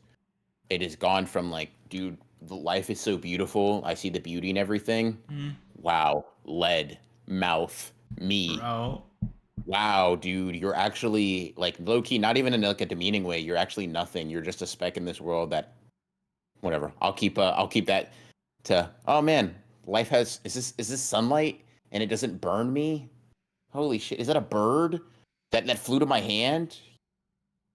No, maybe Bring it in, maybe bro. life is something worth paying attention Bring to. it in, bro. Guys, Thanks, bro. come here. I'm Yep. really seeing the beauty of life in all of it, bro. Um, Yeah. if this is someone's creation, I'd really like to thank them one day. Sort of vibes. So, Mm, yeah. um, I fuck with Cyberpunk. Solid 8.5 out of 10 show for me. I just saw the writing on the wall, bro. This shit yeah. just was a tragedy. Like, No. as like a single thing, it was really cool, but I genuinely couldn't get more attached even if I wanted to. Yeah. Solid 9 for me. 9 out of 10. Good stuff. Mm-hmm. Fun stuff. You know, type shit. I'm Shit, glad yeah. I watched it. Oh, shut up. And speaking of book clubs, next Mm-hmm. episode we will have made some progress into the winner of this The last book club poll. I'm trying to load it as fast as I Yeah, can. no, I got you, bro. I Yeah. got you. It sucks that I can't fucking see it publicly, or I can see the poll, but I can't see the fucking results. It's so annoying. Hold on, let me just send it to you. Got you. I mean, I could just check too, but Just needless to say, I have an inkling, a feeling of what it is. But obviously, right. this is a professional podcast. Yeah. Um, That is the wrong that's the game. poll. Yep, Holy fuck. yep. No. It's cool. We've done this before, chat. Yep. Lock it in. We can do our jobs. We can do our jobs. We can do our jobs. Holy It's fuck. time to read a manga that I have been very excited to read. And that has a very good aesthetic. Gachi Akuta. Yeah. Mm-hmm. With a The story written and illustrated by Kei Urana with a what is that? 56% blowout. Type shit. Holy shit. Gotta say, man, Apothecary Diaries giving it a little nosebleed though. What do you mean 25%? What do you mean 25%? Apothecary Diaries got fucking motion? Am I got motion, bro? Am I got motion? Mm-hmm. Yeah, got you to sweep. I'm ready to inject the art directly into my veins. I need that. But I'm excited. I am very curious to see how I feel about it, see where it goes. I remember reading the first chapter and it being pretty interesting. let's see if it's able to keep that up. I heard great things about the art. I'm excited. Yeah. Do you want to announce the video game poll for anybody that might want to become a member off it? Just curiosity and stuff like that. We also posted that publicly, right? So y'all kind of know y'all, and we did that on purpose to kind of give you guys a little bit of a sneak peek into like what video games we might be playing, just so y'all know what goes on behind the scenes, right? So y'all can sort of you can think about that, consider that, roll it around in your head type shit. Overcooked 2. Hey. Overcooked 2. Hey. Yeah, chef. Like, come on. Y'all already know. I don't know what the purpose of the game is besides cooking and shit. But like, whatever it is, we won't fail one time. Yep. The meals are going to be perfect. Served. Tables will be served. I mean, you're getting excellent customer service. You're getting divine plates served onto your, like, we're going to work together like a well-oiled machine. Yep. Every single dish will be put out. Every single fucking review will be 5 stars. I mean, like, we might get our first Michelin star after opening night. We might get it after opening night. Bro, Gordon Ramsay could fucking never. It's so funny, man. I am ready to reenact whole fucking scenes from The Bear. Like, low-key, I might just spin it just to have some fucking lines. Just at least spin season 1, bro. Just at least spin season 1. Just at least spin season 1. Holy shit, bro. Yeah. Oh, niggas don't get niggas not. No, hold on, chat. What y'all? Now, chat. Listen, when he understands it, and I hit him with one of these, yeah, niggas, y'all are gonna be locked. Also, for everybody curious, we're also gonna be playing another rage bait game. That Sisyphus pushing the boulder up, pushing together, whatever the hell it's called. At some point, that's gonna be something. Yeah, that's gonna be something we play. I'm personally excited after Overcooked 2 to rob a bank with this guy. Obviously, literally in Payday 2. Obviously, so a lot of fun games coming up. I hope you guys, if you're not already members and you're interested in seeing us play that, hope you consider joining. Yes, sir. Very excited. Good little rewind of all the shit we consumed. Damn, what a list, right? What a list. Oof. Fucking hell. Man. You reread anything? Or like rewatch anything? No. Did you? Naruto technically, but. And Sagato asked if we can get a quick One Punch Man check. Can we, bro?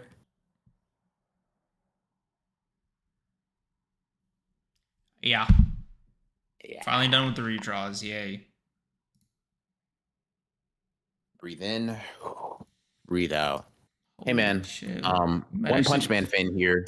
What should I consume? The webcomic or the manga? Because the manga looks really good. Just consume the fucking webcomic, or consume the manga up until like the Garo fight, and then just leave. Oh, okay, bro. Are you sure? I mean, Miranda's just such a good artist, right? Don't we all agree? Yeah, he's got a drawing, but like not letters. Interesting.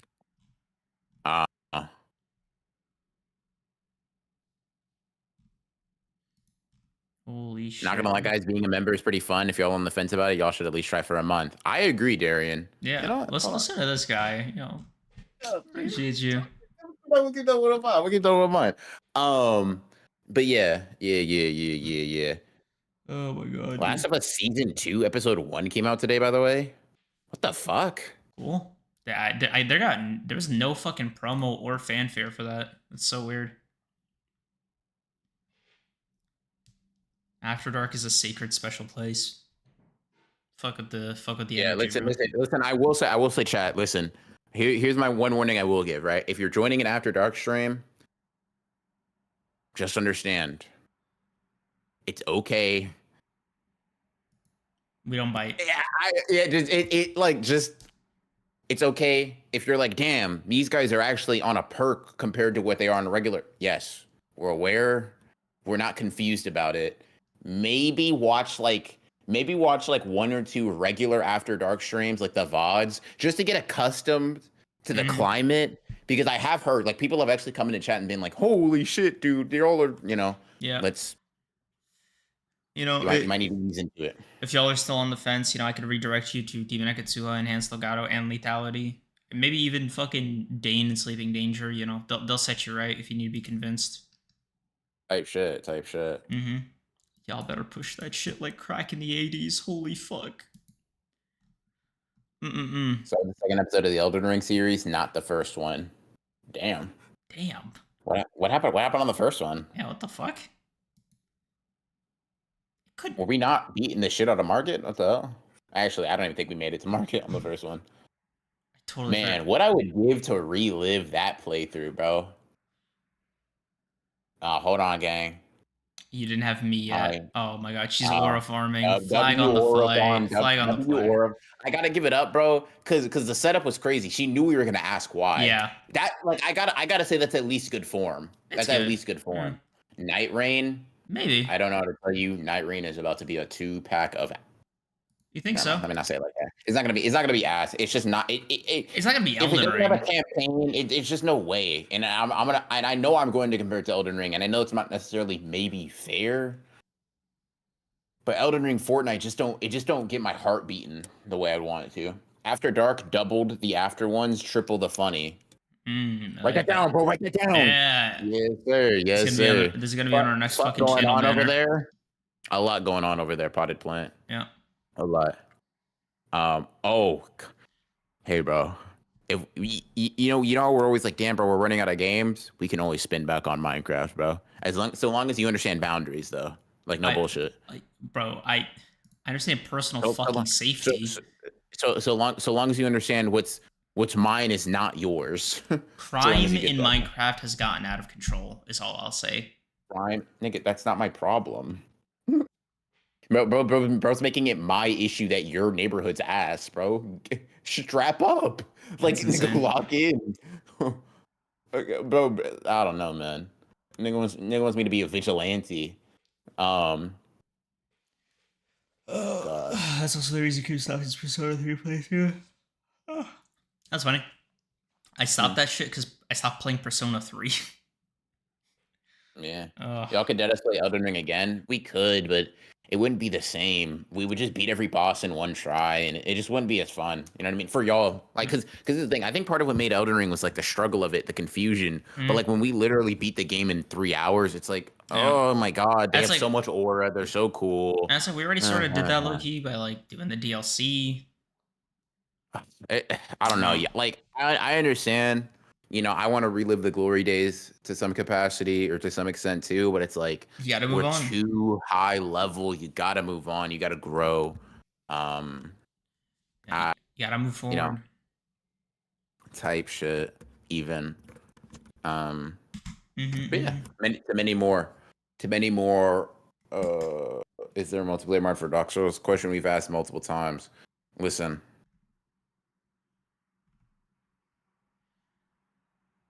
Let me not put it like that. A Sekiro multiplayer, you would see me, my hands would be behind my back. I'm standing like 30 feet away from the camera, talking like, Creams, parry with expertise you must. Like, do not let their blade strike you before you strike them. Like, bro, I'm not fighting any of the bosses. I'm literally just watching him do it, bro.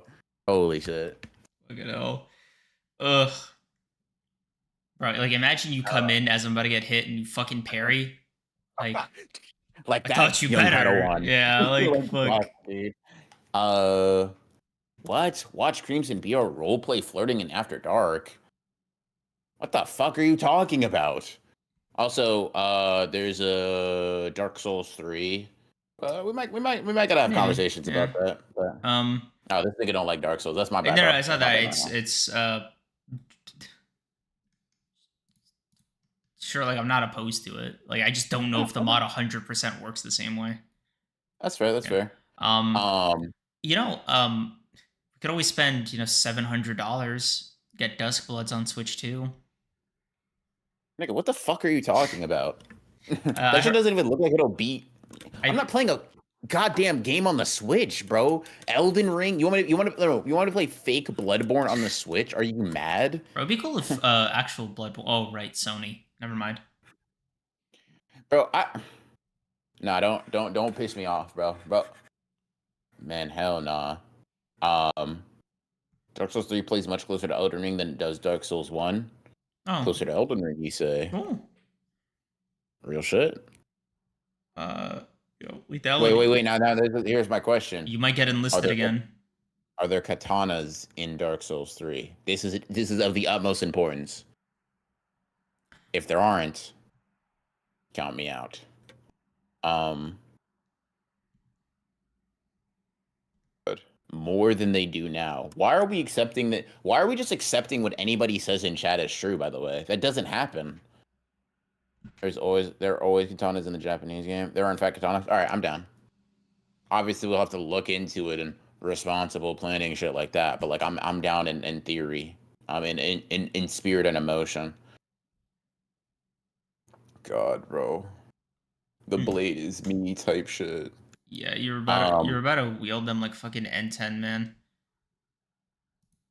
Yeah, look at you. Look at you. Ugh. well, Anyway, you got me, bro. very W stream, very solid stream. You love to see it. You Hmm. love to see it. Yeah, Uh, yeah, yeah. uh, we will see you guys on Thursday for Overcooked 2, right? O2.